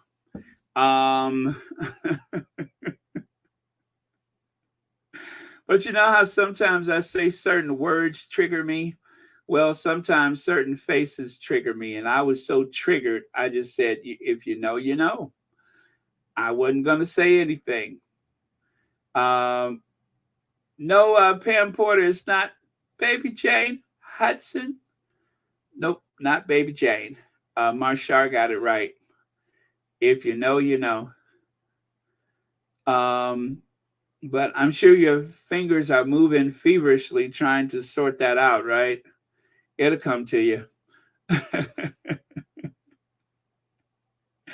Oh, I like that Miss September released the Kraken. Yeah. Well, I don't recall that there was any children produced during the making of that film. But if it was, I know where it is. I know exactly where it is. What a dump. As Miss Betty Davis would say, what a dump. What a dump. So let me continue here. Anyway, let that sink in. Now, I said at the time that seemed like an old lady dress. And turns out it really is an old lady's dress. As a matter of fact, I would say that the older lady looks much better than the upstart who put it on. As soon as I saw it. Now, remember, I told you guys earlier that I believe that the firm acts like a protection racket. Now, at the time when I saw this photo, I looked all over the internet to see if they did their usual comparison. You know how they always say somebody is channeling someone else? This person is channeling that person. Well, there was no mention of the fact that an 81-year-old woman was rocking that dress much better than Kitty. The matter of fact, there was no side-to-side image of Kitty and Martha Stewart. I had to put those two together myself because the newspaper, the rag that usually loves to do those comparisons, neglected to see how identical they look. As a matter of fact, it's the same dress. It is the same dress. It is obviously an off-the-rack item that costs about 5,000 pounds, but you can buy it off the rack. It's 5,000 pounds, but it is available. And of course, as you can see, Martha Stewart also purchased one and wore it recently. Yeah, Martha Stewart looks much better.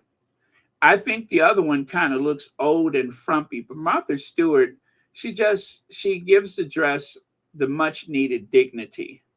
So there you go. So yeah, Martha Stewart is 81 years young and she takes good care of herself. And I'm a huge fan of Martha Stewart. As a matter of fact, Martha Stewart was recently in a magazine spread for the swimwear edition of Sports Illustrated. Yes, Martha Stewart is a Sports Illustrated model, age 81. So Kitty is 41, 81, 41. And it should be no surprise that Martha Stewart could model at this age because, after all, Martha Stewart used to work as a model when she first got to New York, I think it was. But Martha Stewart is pretty jazzy. She takes good care of herself. She has a good, clean lifestyle. All right. And then right here, this is Martha Stewart young. If you've never seen any images of Martha Stewart when she actually worked as a model, I think she's actually of Polish descent, even though she has that rather, New England sounding name, Stewart. She sounds like old money. She actually married to get that name. I can't remember what her original name is, her birth name, her maiden name. I don't remember, but I think it's something Polish. But yeah, anyway, she's absolutely gorgeous. And I would even say that at her age, she looks much better than that very plastic jointed doll that is married to Donald Trump. She looks much better than Donald Trump's current wife. And of course, the one that he buried in the golf course. Gosh, could you believe how old was she when she died? The golf course wife, the one that he buried near the 9th hole. She looked so bad for her age before she died. In comparison to Martha Stewart, I'm telling you, Martha Stewart still got it. She still got it. I don't know what keeps her so young, but she still got it. So give credit where credit is due. And as my friend says, give the people their money back. Camilla is the wicked witch of the devil. Back the money. They are just welfare recipients. Give the people back the money. They are just welfare recipients. Give the people back the money. They are just welfare recipients. Yes, give the people back their money. All right. So good on you, Martha. Still rocking it, age 81. Very good. Give the people back their money. Now, speaking of giving people back their money, party supply firm founded by the Middletons sold after collapse. I don't know what caused them to collapse. I don't know if it was party favors at party pieces or was it the party pieces at party favors, but something has caused them to collapse. And you could just look at the Middletons, and it seems as though they're on the verge of collapse. So my Middleton, and of course Pop Middleton, they had to sell party pieces. I don't know who you would sell it to and for how much, because so much of this stuff you can get made to order online. And of course, here in the United States, what is it, Party City? They have a whole chain of stores that does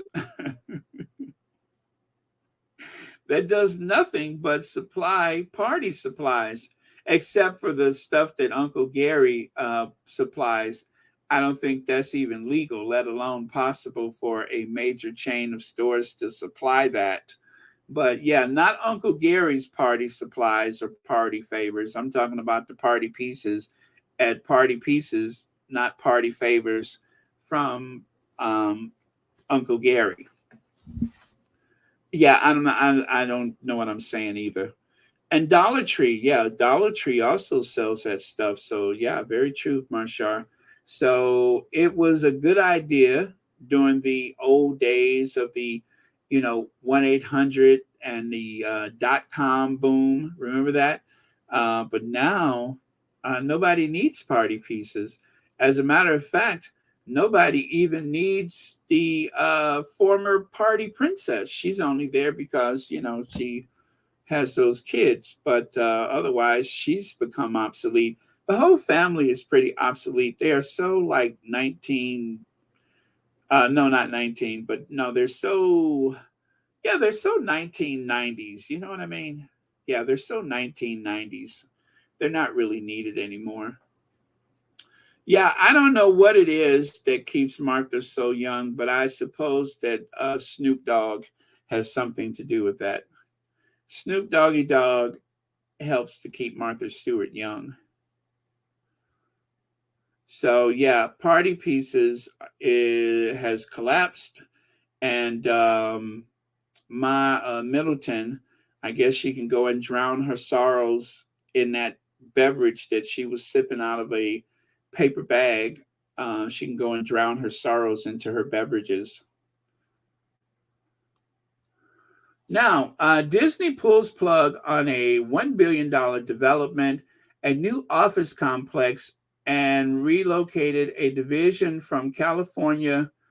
Would have created more than 2,000 jobs, but scuttled as the company and Governor Ron DeSantis continued to feud. So Disney wanted to bring 2,000 jobs to the state of Florida. That would have actually have been a huge contribution to the tax base. And of course, property taxes in most jurisdictions are what is used to fund education. And of course, other things like public works. All of that money is going to remain someplace else. They're not going to Florida. In this information age, you don't have to put everybody under one roof to get the job done. They could just as easily stay in California. They were going to move to Florida because I guess the taxes were more favorable and such. And it would have been nice to be close to their major theme park, but it's not necessary. That was just something that was more of a convenience. And they might have saved a few dollars, but seeing that Ron DeSantis likes to pick a fight with people, they decided, you know what? We're not coming. You can take those 2,000 jobs and stuff it. So stop picking a fight with the mouse. You are challenging a company that eats people like Ron DeSantis for lunch. You just don't. They got the best lawyers. They have plenty of money. You know, Disney owns ABC. They have a network, which gives them a lot of power. So if Ron DeSantis thought, oh, I think I'm going to run for president, he can give it up now. So Mickey Mouse probably sat behind his huge mahogany desk and called his lawyers and said, now listen here, you idiots. I want you to deal with this Ron DeSantis right now. That kid's got to go. I'm a mouse. I've been around since the 1960s. No, the 1920s. I appeared in Steamboat Willie. So listen here, you idiots. Deal with it. And he just slammed the phone down. Mickey literally took all 4 of his fingers and slammed the phone down after he had a conference call with his lawyers, or a Zoom call. Yeah, that's it. He slammed the lid of the computer. He was on his laptop, probably vacationing in Martha's Vineyard or whatever. And he just decided, you know, I'm going to have them deal with this once and for all. So he called for a Zoom call. He got Bob Igus and all the rest of them. Now, listen here, you idiots. This thing with Ron DeSantis has gone far enough. I got a lot of money rolling in that state.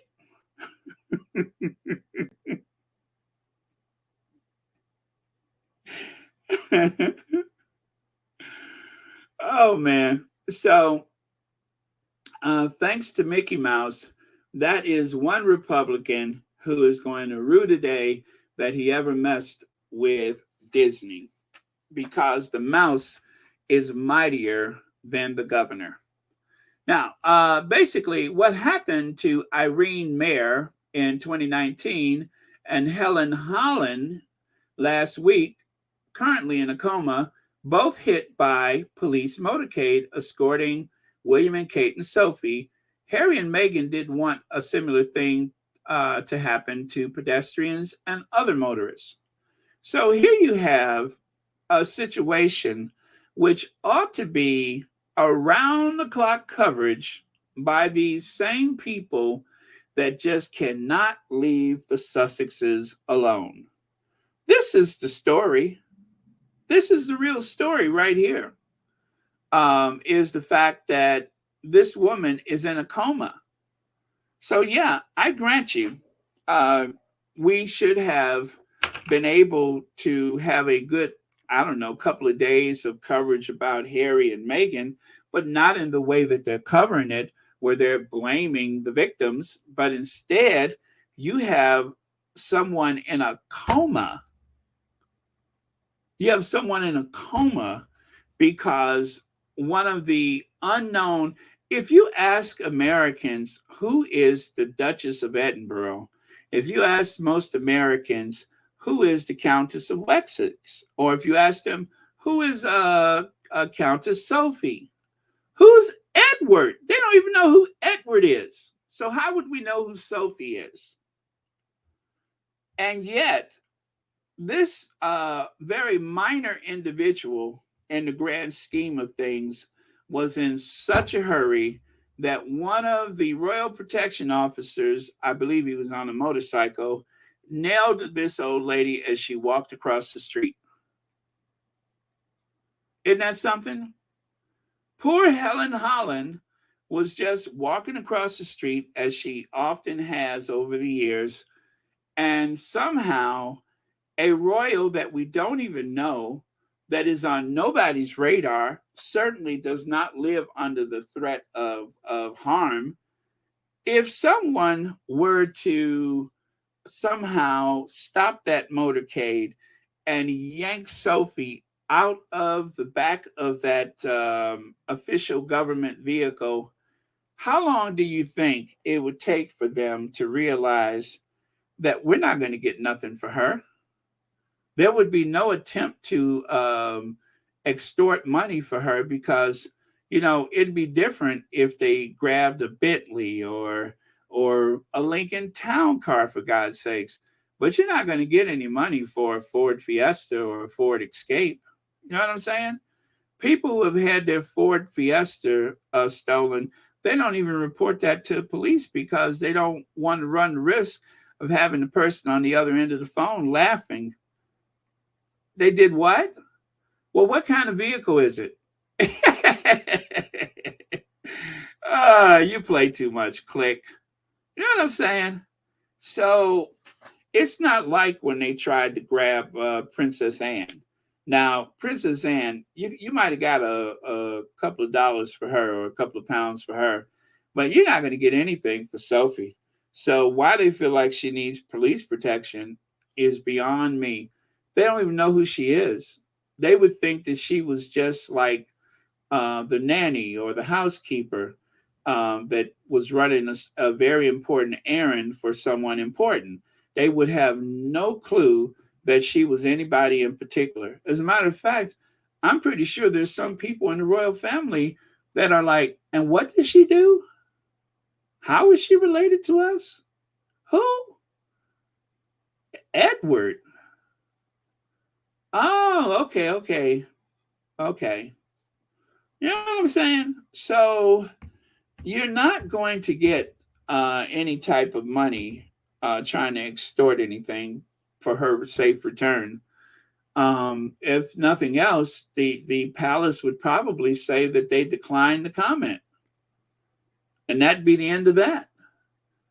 It'd be like that movie with Bette Midler where the kidnappers actually offered to pay the family to take her back. Yeah.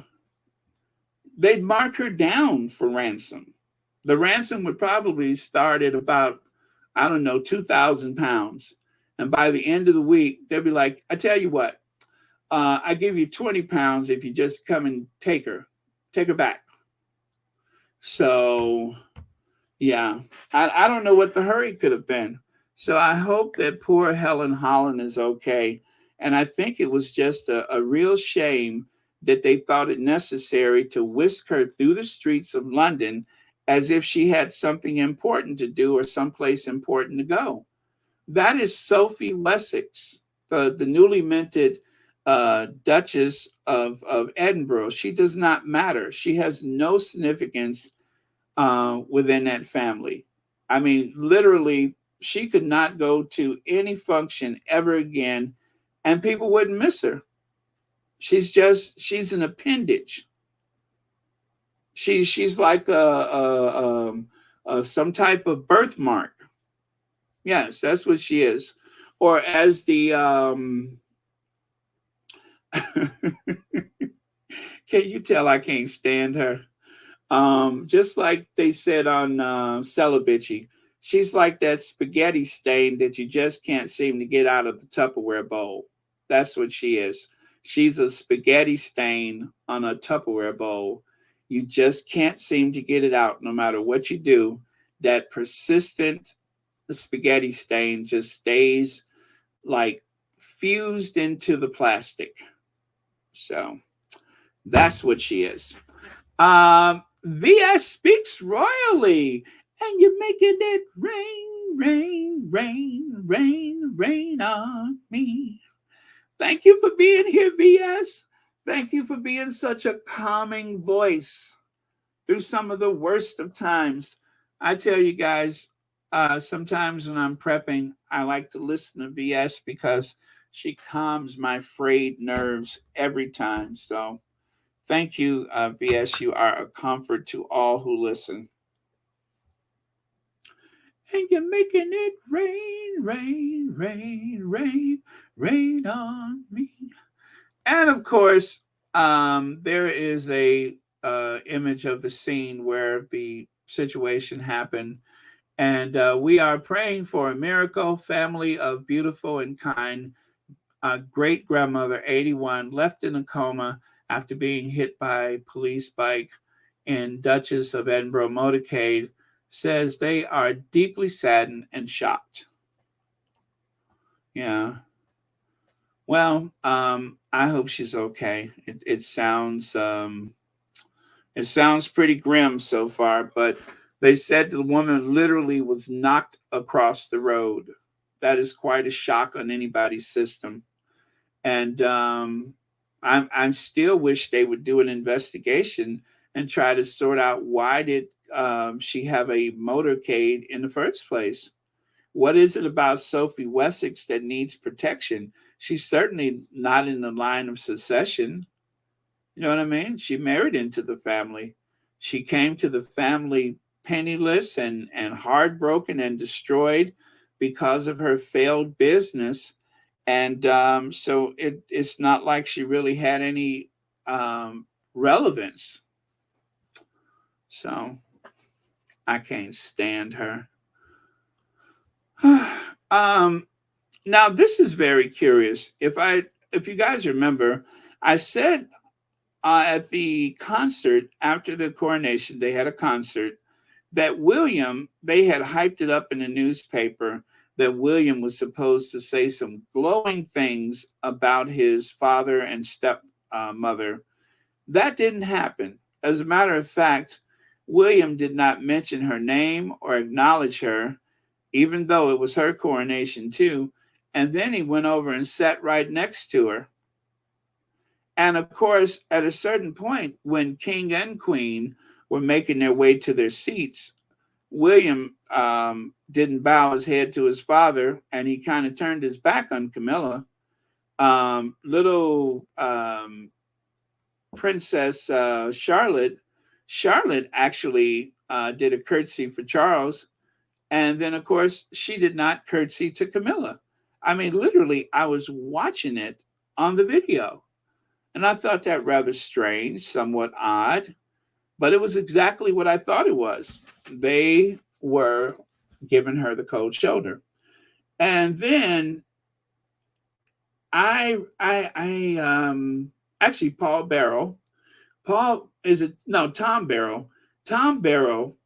actually said, Bauer, I'm not Barrow, Bauer.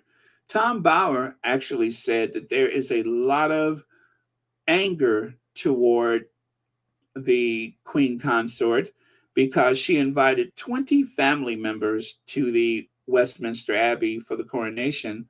Kate was only allowed to invite 4 people. So she invited her penniless parents, and she also invited her brother, with the marshmallows, and her sister, who appeared on a television show called How to Marry a Billionaire. Those are the people that she invited. She couldn't have anybody else there.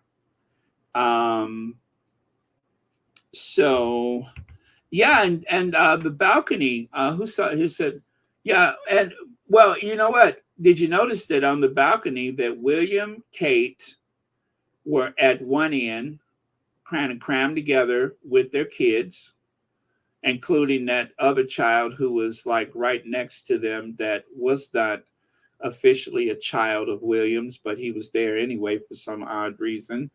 All of them were crammed up in that corner. I mean, it was the way they were bunched up in that corner. You have to say it looked very strange. And yet, King and Queen Consort was flanked by those kids. And then at the other end was Camilla's sister, Big Bird, and some other woman that I think was her sister or something. But yeah, there was a woman who kind of looked like Big Bird, real tall and awkward. She was along with the Parker Bowles family. And then, of course, there was, I don't know who else was down at that other end. I think it was, actually, I don't know who it was. But it was a rather lopsided looking appearance on the balcony. You had penniless Sophie Wessex and Uncle Pennywise. And of course, Anne didn't even bother to come out on the balcony. The only thing that you could see was Anne's feather. Yes, I guess. And you know what? Anne probably just kind of taped the feather to one of the doors. She probably taped that feather to the door and went and had a drink somewhere. She could not be bothered. So, I bet you Anne probably stuck that feather in the back of somebody's tunic or whatever. That's what she did. She just stuck that feather in someone's hair, and then she walked away. No need for her to be there. Let me see if I can find that picture. God, that was hilarious. Anne did not even come out on the balcony. She couldn't be bothered. She could not be bothered. Anne's like, I got stuff to do.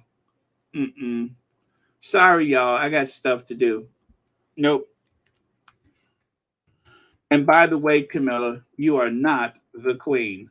Yes, and that was the other thing. Anne, as you guys heard, Anne had even told Camilla to her face, and trust me, that story would not have leaked.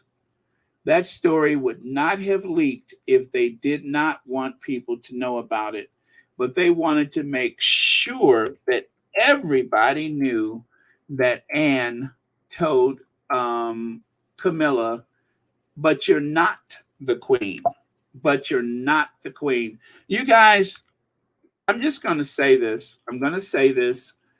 We may never see Camilla again. From what Tom Bauer said, Camilla is not doing very well. Camilla is not doing well. I think that a combination of the stress of the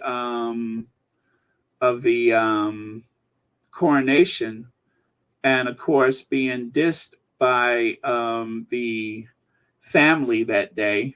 Harry was supposed to be the one that emotionally pushed her over the edge at the coronation, but it wasn't Harry. It was the rest of the family.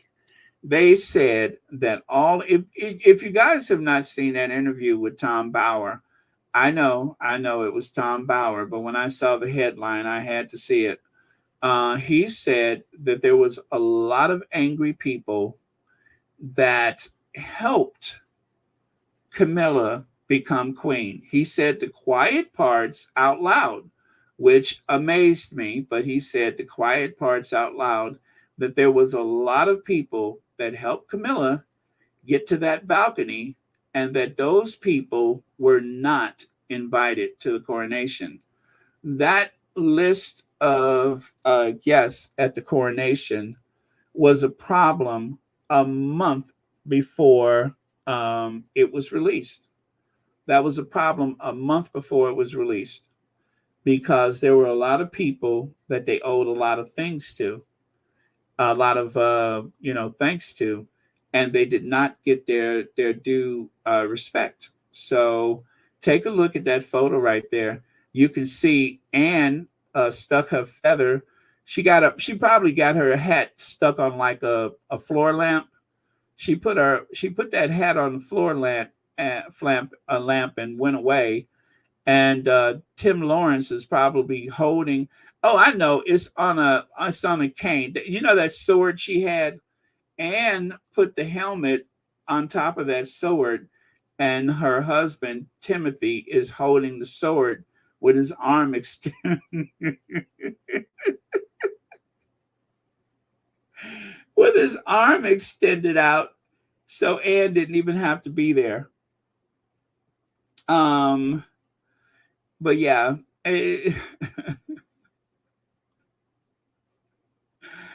Anyway, Camilla is not doing well. So you can see Big Bird. See her right over there by that column on the right? That gigantic woman looking like Big Bird. I think that is supposed to be one of Camilla's relatives. Now, they said it was her sisters. And if you guys remember, I said it looked like they were, they looked like they had entered the Penny Marshall lookalike contest. That's what it looked like. It looked like they entered a Penny Marshall lookalike contest. And then you can see that other princess that nobody knew. You can see the one that they were holding up in the picture. You can see the Gloucesters and the Kents. But it's just interesting how you got a crowd of people bunched up on the other end there, wanting to stay as far away from Camilla as possible. So interesting. So interesting the way that this has worked out. And all I can say is it could not have happened to a more sinister, evil, malicious person than Camilla Parker Bowles. I think it is well deserved that they are throwing shade at her. As a matter of fact, none of those are nice people up on that balcony. None of them. Well, the kids, of course, are. We're not counting the kids, but the adults, none of them. Never has there ever been a more useless collection of adults in this world. All right, take a look there. There's Anne's feather in the background. You can see it over Kate's shoulder. All of them bunched up on one side. Interesting. Interesting. So I'm not wishing anything bad on Camilla, but I'm telling you guys, we may never see her again. Because do you guys know Camilla hasn't been seen since the coronation? She didn't go to the garden party. She hasn't been seen since the coronation. The Welleses have been filling in for them. I don't think either one of them has been seen, have they? Wow. All I can say is wow. The next state occasion that they have may be pretty ominous. Let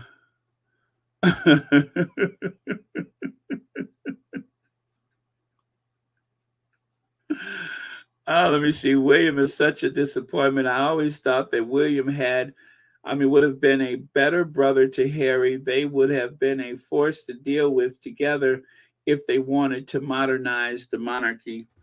Yeah. William has been, he's been overtaken by the institution.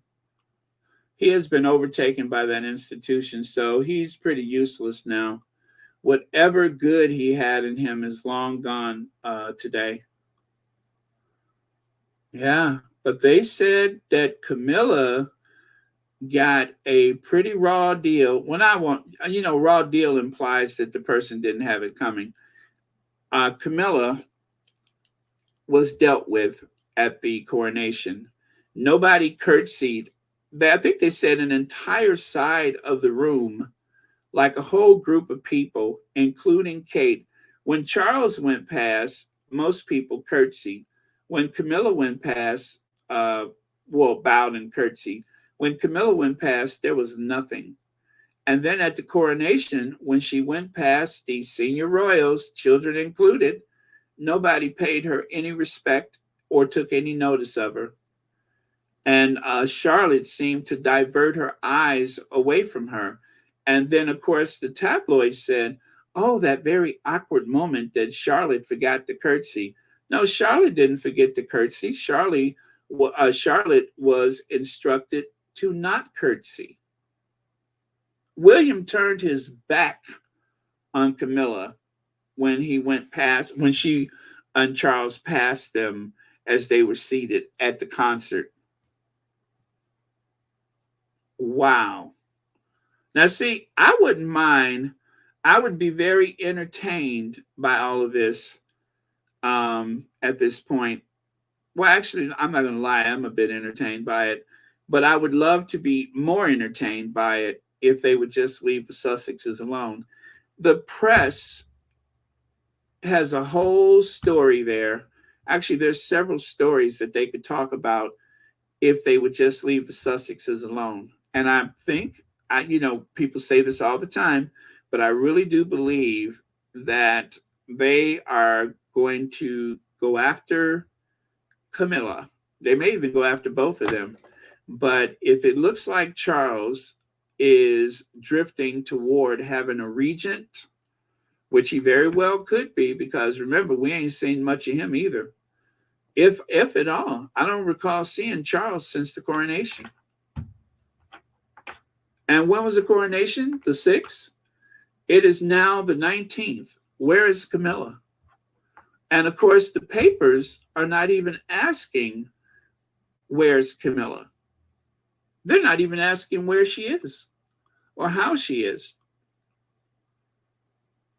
Either they don't know or they're not interested. I would say they're just not interested. they do not care where she is or is not. But you guys, there is a story there. There is a story there, and I am here for it. I promise you, I cannot wait to see what's coming down the pike where they're concerned. I mean, not a photo of Camilla since the coronation. The last time we saw Camilla, she was barely able to move. She could literally be bedridden somewhere right now. Again, not wishing anything bad on her, but where is she? Where is the secret weapon that's going to take over for Harry and Meghan? Where is the royal family secret weapon right now? Where is that person that everybody was elevating as, this new queen that's really going to change things? Where's the change maker? I'm looking right now. I don't see her. I'm looking online right now. I don't see her. If she has popped up somewhere, I don't see her. Both of them have disappeared since the coronation. And Kate has not missed a beat. Kate has been all over the place. All we see, let me see. Yeah, I don't see either one of them. That's interesting.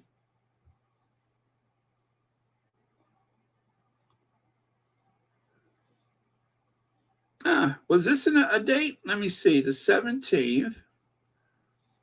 Was she out yesterday?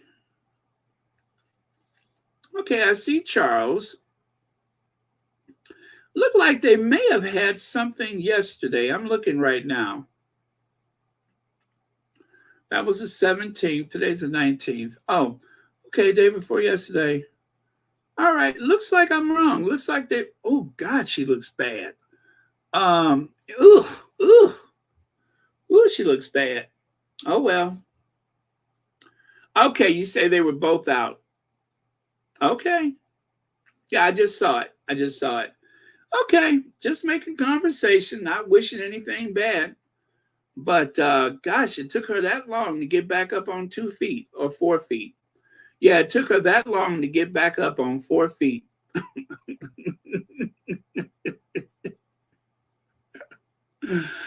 Oh, man. Okay. All right, so you guys, I'm just about done. Thank you all so much. I'm going to close out by saying a big thank you to whoever sent me this. I had a package waiting for me, and I went and looked, and look at this. Somebody sent me this beautiful wallet that was on my Royal Sussex wish list. It has a RFID or whatever that is. Anyway, that means that if you have one of those card readers, you cannot pick up the signal from my credit and or debit card. And also, someone else had gifted me a wonderful Apple AirTag. And so now that I have married the Apple AirTag and the wonderful handcrafted leather stitch wallet, now if I'm out and I'm just like, oh my goodness, where's my wallet? Where's my overdrawn debit card? I will be able to pull out my cell phone and quickly locate it. Thank you to whoever sent this to me. I didn't see a thank you note with it, but I really do appreciate it. And it was everything that I wanted it to be. So thank you so much. And last little factoid here. One of the reasons why you have to make sure that as a politician, you court the vote of African-American women. 94% of women voted, African-American women voted for Hillary Rodham Clinton. And when it came to Joe Biden, 90% of African-American women voted for Joe Biden. It is the largest block of voters in the Democrat Party, or should I say the most loyal block of voters. African American women usually vote over 90% either way. And so this is one of the reasons why Bernie Sanders did not stand a chance, even though people claimed that they stole the election from him. Bernie Sanders never courted Black women voters. It would have been impossible. Do you hear me? It's an impossibility for a Democrat to win if you don't speak to Black women. It just won't work. So when Black women say, are you going to put a Black woman on the Supreme Court? You better answer yes. Otherwise, you will not be president of the United States on the Democrat side. So Bernie Sanders was not a very well organized candidate. He didn't even register to vote in the state of New York, or should I say, he didn't register as a candidate in the state of New York because he never thought he was going to get that far. And so I just want to reiterate that no matter what you think, that is talking points from the right wing. Bernie Sanders never stood a chance. And also, happy birthday to Grace Jones. I believe she's 75. Yeah, Grace Jones, who still looks amazing. It is Grace Jones' birthday. This is an old image of her from the franchise for the 007 movies.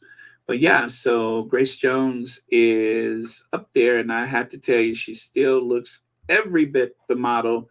Those amazing cheekbones, those very intense eyes, that very sultry smile. Nothing has changed. Beautiful, beautiful through and through. Gorgeous skin. Her skin is still silky velvet smooth. I mean, she just looks amazing, and she's still making music. So happy birthday, Grace Jones, one of my favorite people. And I tell you, if you guys need some homework for this weekend, I want you to look up the lyrics to Pull Up to the Bumper.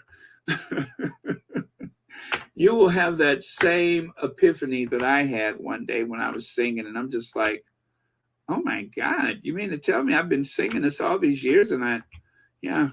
But then again, I told you guys, I'm the same person who was singing Ring My Bell in grade school and had no idea what they were talking about.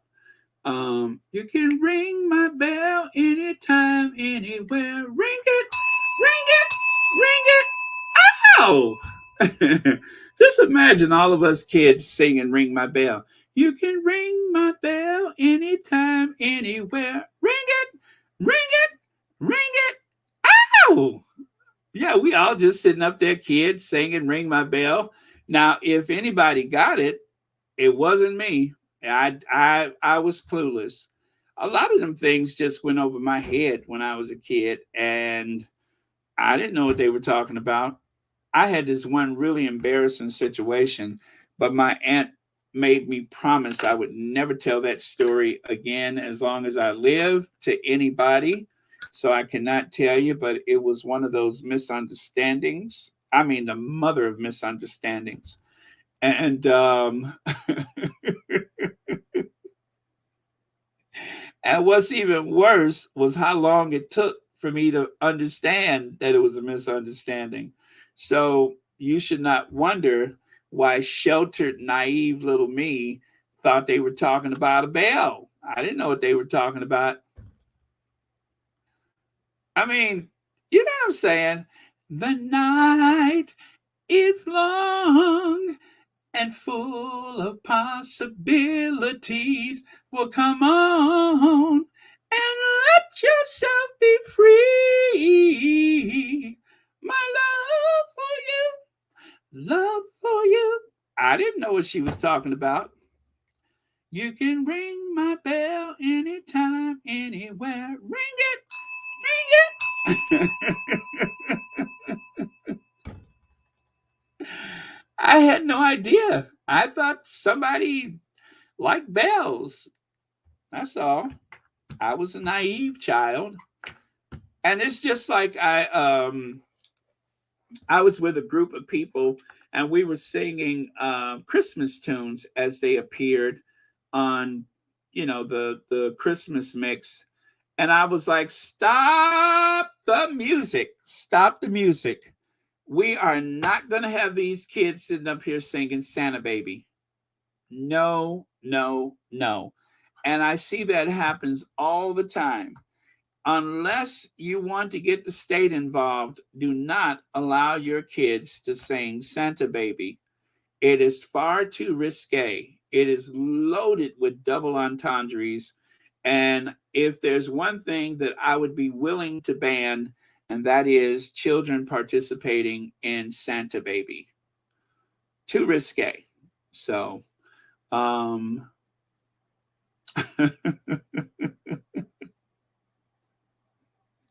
Santa Baby, just slip a sable under the tree for me.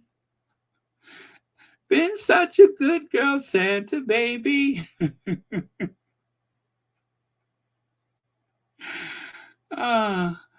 What is this? Slide down my chimney tonight.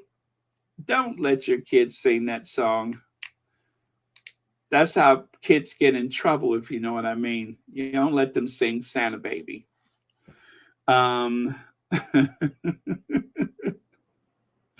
Okay, I have to ask you this then. How many of y'all remember that, "Hey Baby, I'm the telephone man"? You guys remember that song? The Telephone Man? Or what's that? Meet me with your black drawers on. Remember that song? Meet me with your black drawers on. Ba-da-da-da-da.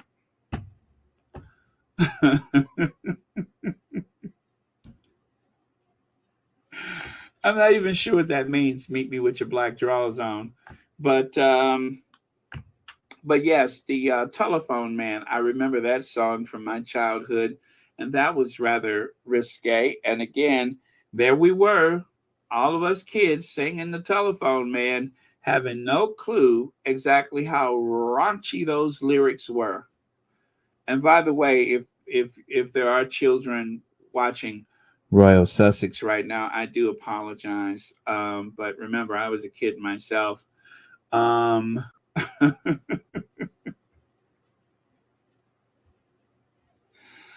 Okay.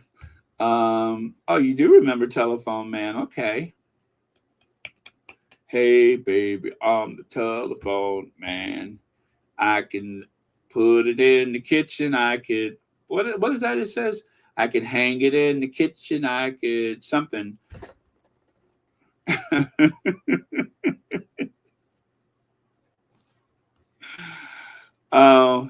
Well, you guys do know that, I learned this from Betty Wright.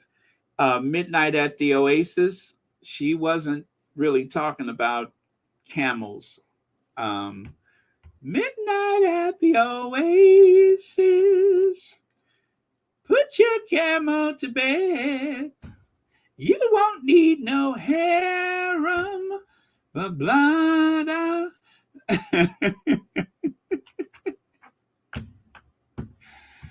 I had no idea. I'm just like, what in heaven's names were we singing? And why did nobody stop us? Gosh, no wonder all of a sudden so many of the girls I went to school with were off on maternity leave. Is there any wonder? Yeah. It was like all of a sudden everybody was on maternity leave. I couldn't understand it. I didn't realize it may have had something to do with the music. Oh, well, that's why I say you have to monitor these things. Don't just assume. Of course, nowadays they're so in your face with the lyrics that it makes those songs seem rather tamed and innocent. And I guess if they meant for it to go over somebody's head, I was the perfect candidate because I didn't get it.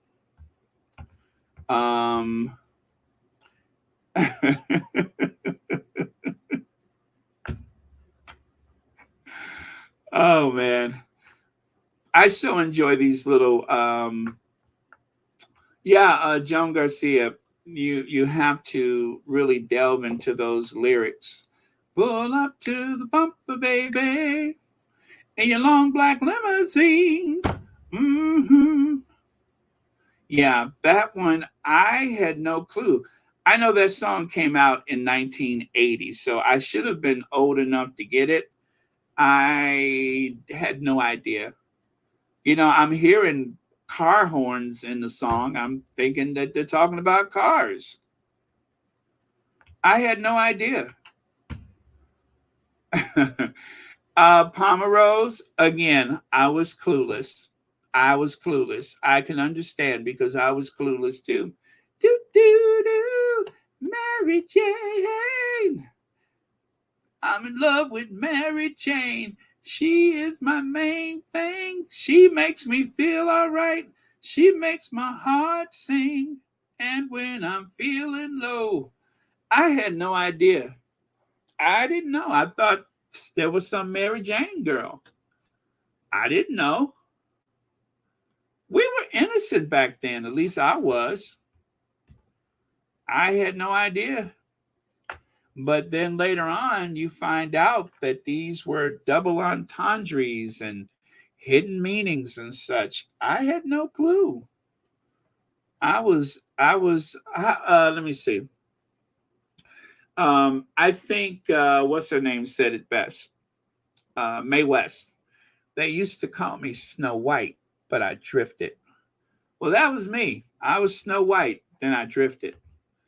And of course, when I say I drifted, I drifted. I mean, if you look at sport, whatever sport it is, where they talk about hang time, that was me. Once I drifted, I mean to tell you, I was over in the next state. Talk about a snow drift. I drifted 3 states over and never came back. That's how far I drifted.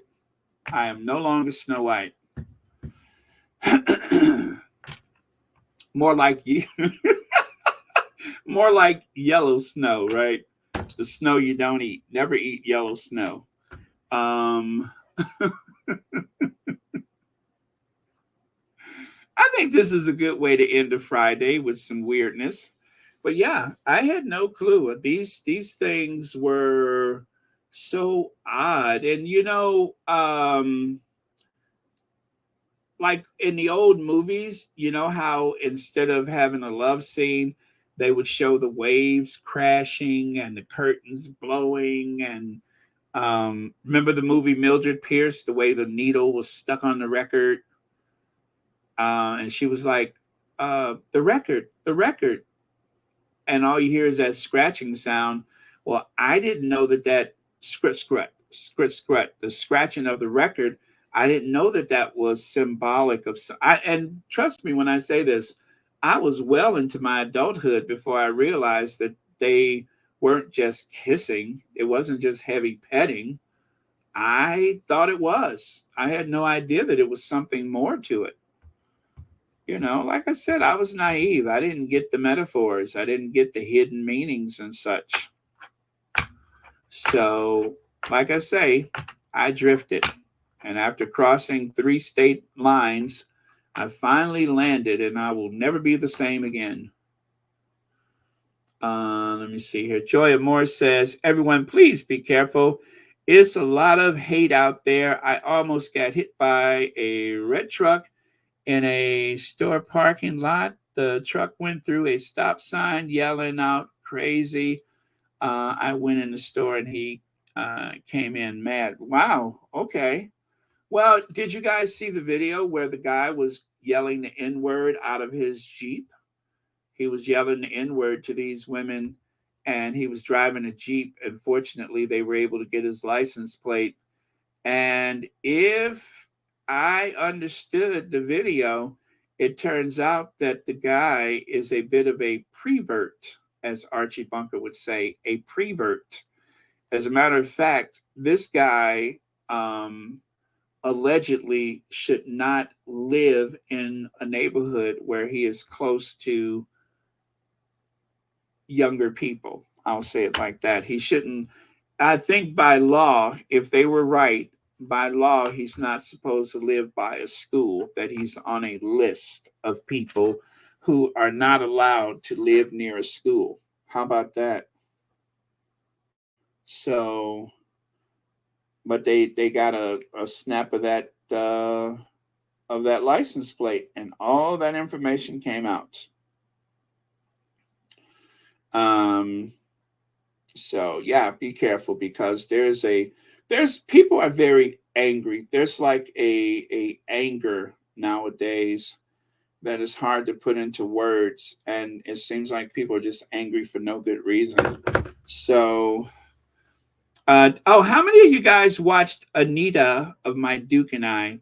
Did you guys go and watch it, as I asked you so politely to do yesterday? I hope you guys did. Oh, I love Anita. Anita is just, oh my goodness. Anita is just she is warmth.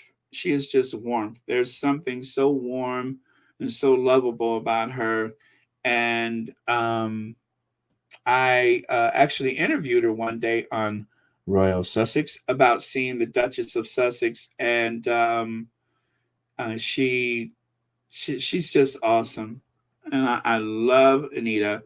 And you guys, her channel is doing very well. But if you haven't had a chance to, please make sure you go over to My Duke and I and subscribe. Please support these Sussex-friendly channels, because they are the backbone of this community. And of course, it's the one common denominator that keeps us together. That, and of course, the spaces on Twitter, which I have been leaning heavily on the spaces, but there is a very important rule about spaces. Whatever happens in spaces stays in spaces, because even though we can do a lot with the YouTube, the people in the spaces are the real warriors on a day-to-day basis, and they are in a better position to say and do certain things that we can't. So they deserve a lot of respect for that. But I do ask that whatever comes out in spaces stays in spaces. There are a lot of derangers that listen in on the spaces, and I think some of them are even in the media. But they are a factor, but still, what's said in the spaces ought to stay there. Yeah, it's like Fight Club, right? It's like Fight Club. The first rule of Fight Club is you don't talk about Fight Club. So, yes, very, very nice, polite person. Okay. Anyway, I hope you guys have a great weekend. I'm going to work on that project that I have been trying to work on for a while.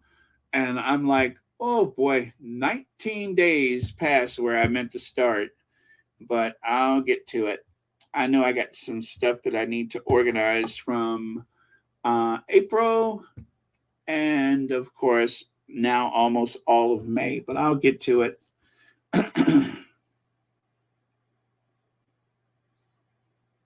I'm sorry. Black Queen says, Baron, do you have a list of the 5 charities that Harry and Meghan requested donations to be sent instead of sending gifts directly to them? How can I them as you? I don't know. I'm embarrassed to say I do not have that list. You may be able to find it on the Archwell site, but yeah, I don't know. I didn't know that there was a list of 5. So I do apologize, but I do not have that information.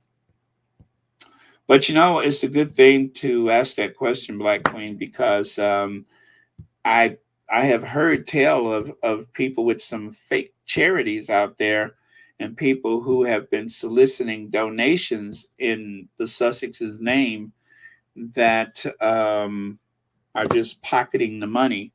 And sadly enough, I think that some of those people, are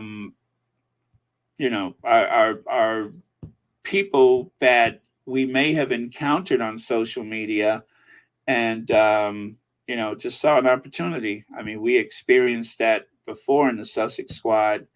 I remember that from some time ago. There was someone on Twitter that was really taking advantage of people. So you have to be careful. And I do insist, you guys, if anybody tells you that they're me asking for something like that, don't you dare, because it's not me.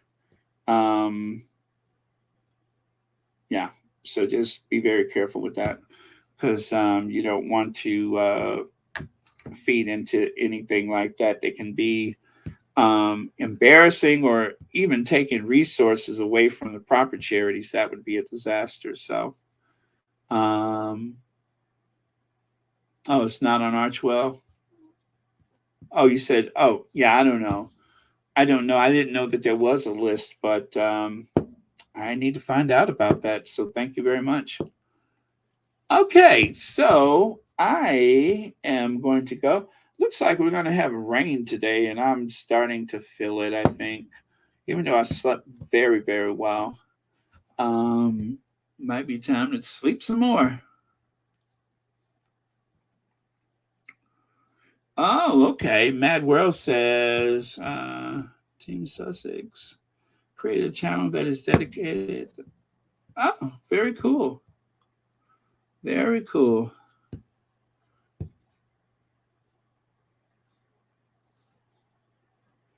Let me see.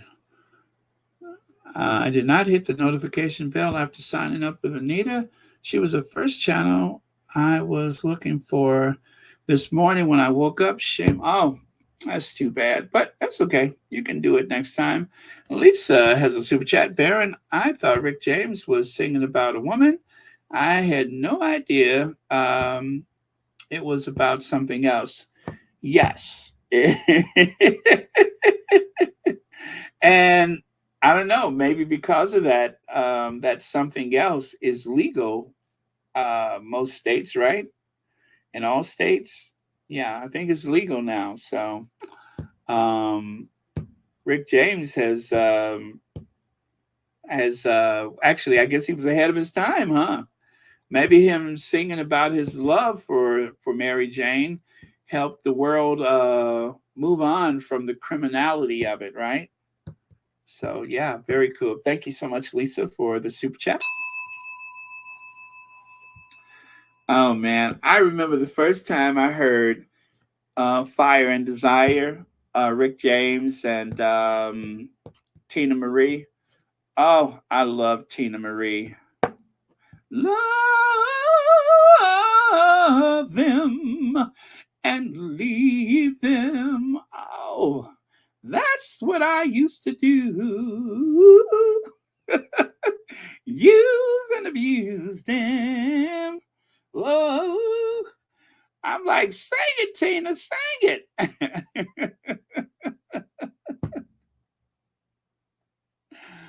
Oh man. I mean, Rick handled his business, but Tina Marie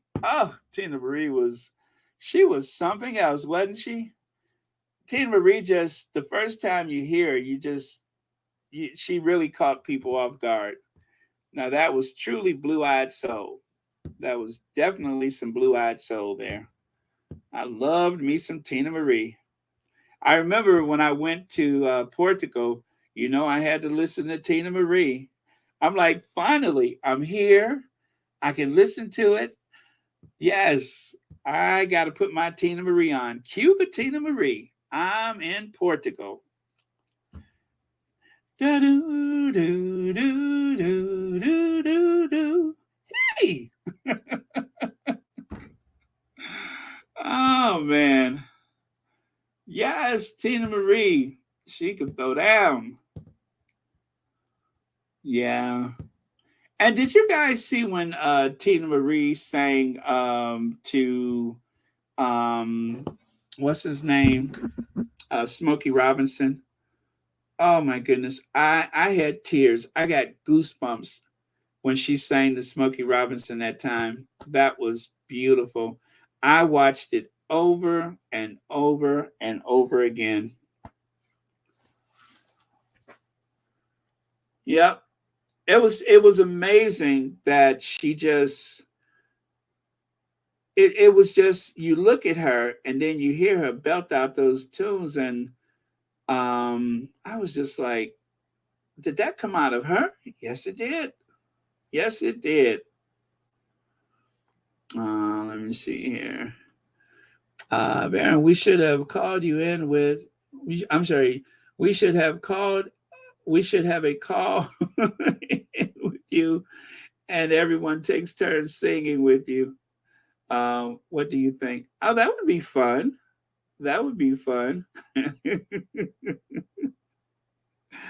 Kind of strange at certain times, but it'd be fun.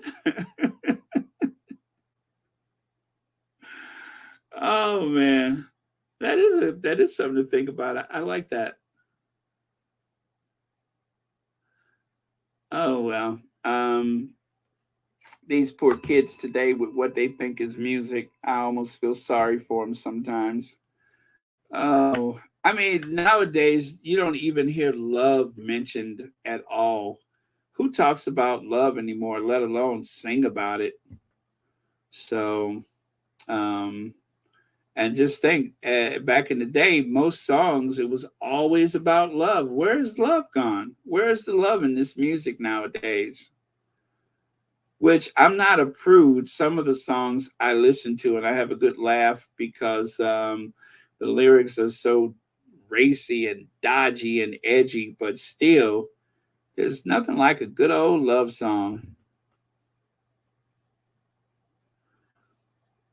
Mm-hmm. Let me see here. Oh, you're welcome, Joseph Berno. I'm having fun.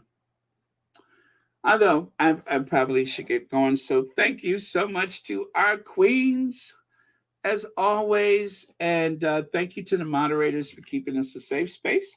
Thank you all very much for your very generous contributions. And I tell you, this never feels like I'm working. This just feels like I'm hanging out. And that's a good thing. I guess if it ever really felt like work, then it wouldn't be fun. It wouldn't be interesting. But, and that is the difference. So, and I thank you guys for making this space possible. And as always, for trusting me to do this work. That really means the world to me. Let me see. Okay. Yes, Slick Rick. I haven't heard that in a while. Slick Rick. Okay. So what else do I need to do? Oh, the last word of the day. That's it. How do we close this out? Thanks for the memories. Da, da, da, da, da, da, da, da, da, da. So thanks for the memories. You know who could really sing, and I don't think he gets a lot of credit for it? Dean Martin. Dean Martin had such a smooth and mellow voice. I don't think that a lot of people ever really, I mean, people knew he could sing, but he really had an amazing voice, Dean Martin. I was listening to him one day and I'm just like, you know, now that I'm older, I could really appreciate Dean Martin's voice.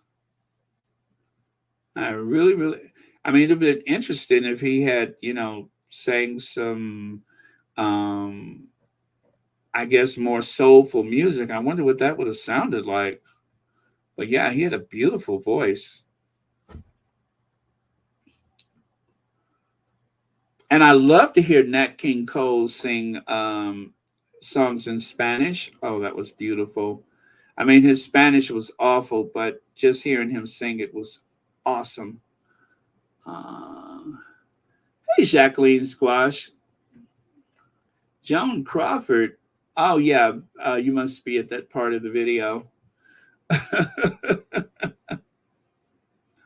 Trog, was that short for troglodyte? A troglodyte is like a prehistoric man, right? Trog. I guess that's what it was supposed to be, a troglodyte. You know, I just got that. See how my mind works? It took me a few years, but I finally got it. a prehistoric, inadequate, old, ancient man. Troglodyte. There you go. Or how about something with a underdeveloped intellect and a very nasty, negative, impulsive, behavioral person, troglodyte? Or how about a beast with fits of rage and frothing at the mouth and someone who oh well, unfortunately I can't. Oh, there it is. There you go. Troglodyte. Right there. There you go.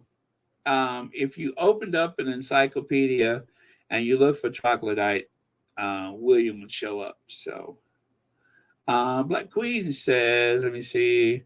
Baron, see the list I typed in the chat. Got it from Sharon Charday's podcast. Really? Okay. And it's in the chat. For this video, I will see it there. Oh, you said in the chat, not the comments, the chat. Huh. Is it here? Because I just I went away for a second. Let me see. I'm looking for it. Oh, and by the way, Lisa, thank you if I didn't give you a bell. And thank you, Black Queen. And you say there's a list? Did I miss it?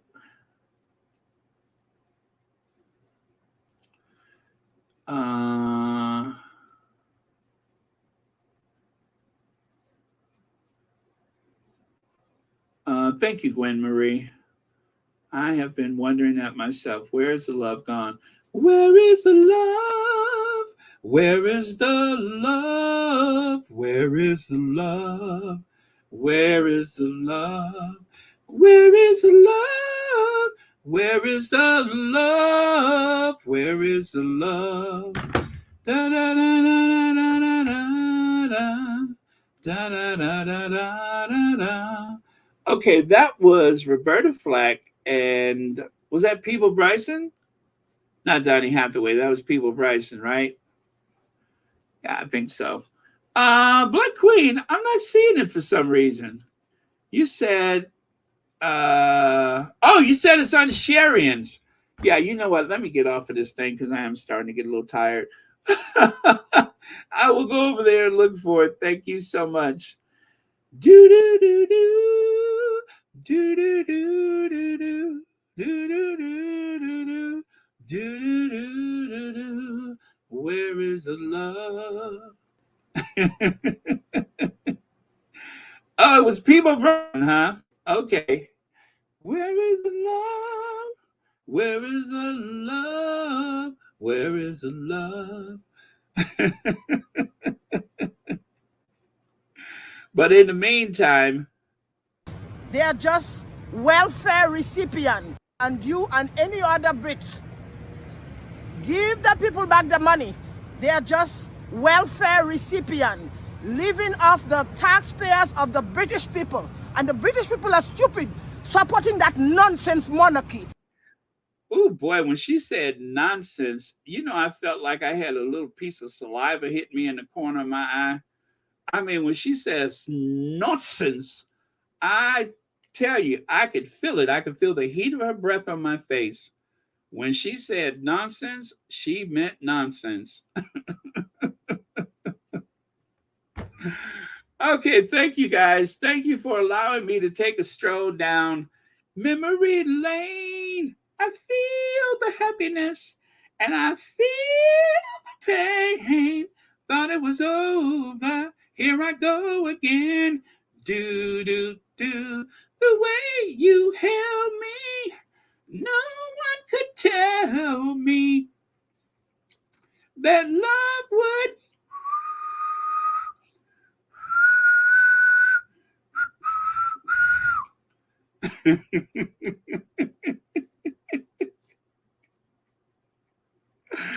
Oh, man. Okay, that's our last word of the day. Memory lane.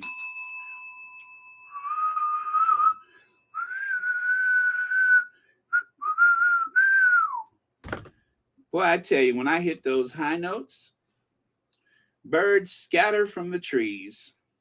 Oh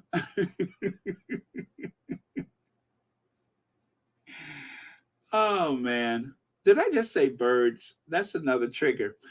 Birds do it, bees do it. People tell me even fleas do it. Let's do it. Let's fall in love. In Spain, the best upper sets do it. Lithuanians and let's do it. Let's do it. Let's fall in love. Oh man, that is like my favorite song from one of my favorite songs from Ella Fitzgerald. I love Ella Fitzgerald. You guys have no idea.